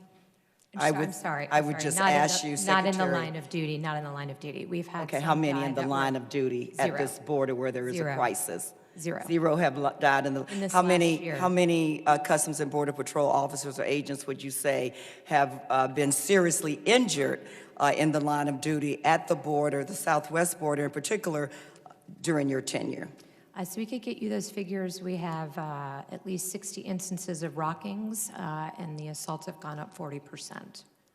Okay, I remember a city near Orlando where there was one murder in January and one murder in December, and they reported that murder rate had gone up 100%. So you don't know, in terms of serious injury, how many officers or agents have been seriously injured during your tenure? Happy to get you that information. At this crisis at the border. Okay, change of direction for just a minute. Secretary Nielsen, you know that the Fifth Amendment requires that private property owners must receive just compensation for property seized under eminent domain. Is that correct? Yes. Okay, in some cases, the federal government can assume ownership of private property before compensation has been adjudicated and before a landowner has received payment for their land. Now, we can certainly debate whether seizing of land from private property owners is the right thing to do or not. We know that some property owners in Texas whose land may be seized, they had deeds predating statehood in Texas, but I would like to focus on just compensation. Determining just compensation seems to be a challenge for the department. There have been reports about the discrepancies between those who are represented by, have legal representation versus those who don't, and what the department feels the land value is versus other sources. How does the federal government determine just compensation for land seized at the southwest border?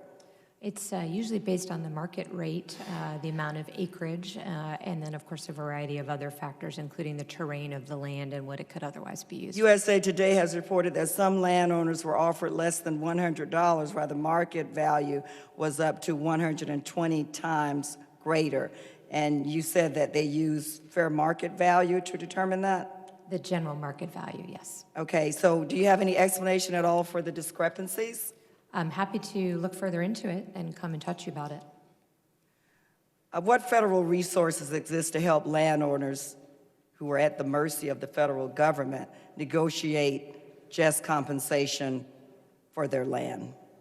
To my knowledge, the United States does not have the ability to pay for counsel for them, but of course, it usually takes 12 to 16 months for this process to complete. And so during that time, we work very closely both with the area, the courts, if they're involved, and the landowner. Looking at the area and the border where the president seems determined to build a wall, regardless of the necessity to do that, how many landowners would be affected? I don't have a particular number, ma'am. As you know, and as you described, some of the parcels, it's very difficult to determine who owns them. We have actually people looking through microfiche to ensure that we do our very best to identify owners of particular parcels of land. Secretary Nielsen, I am out of time, but we certainly have a lot more to discuss in this issue. I'll yield back. Thank you, and thank you, Mr. Chairman. Thank you very much. I thank the witness for her testimony and the members for their questions. I ask unanimous consent to enter statements into the record from organizations regarding asylum seekers, families, and children in DHS's custody and other border security issues. Without objection, the members of the committee may have additional questions for the witness, and we ask that you respond expeditiously in writing to those questions. Pursuant to the committee rules 7D, the hearing record will be held open for 10 days. Hearing no further business, the committee stands adjourned. See you, ma'am. All right.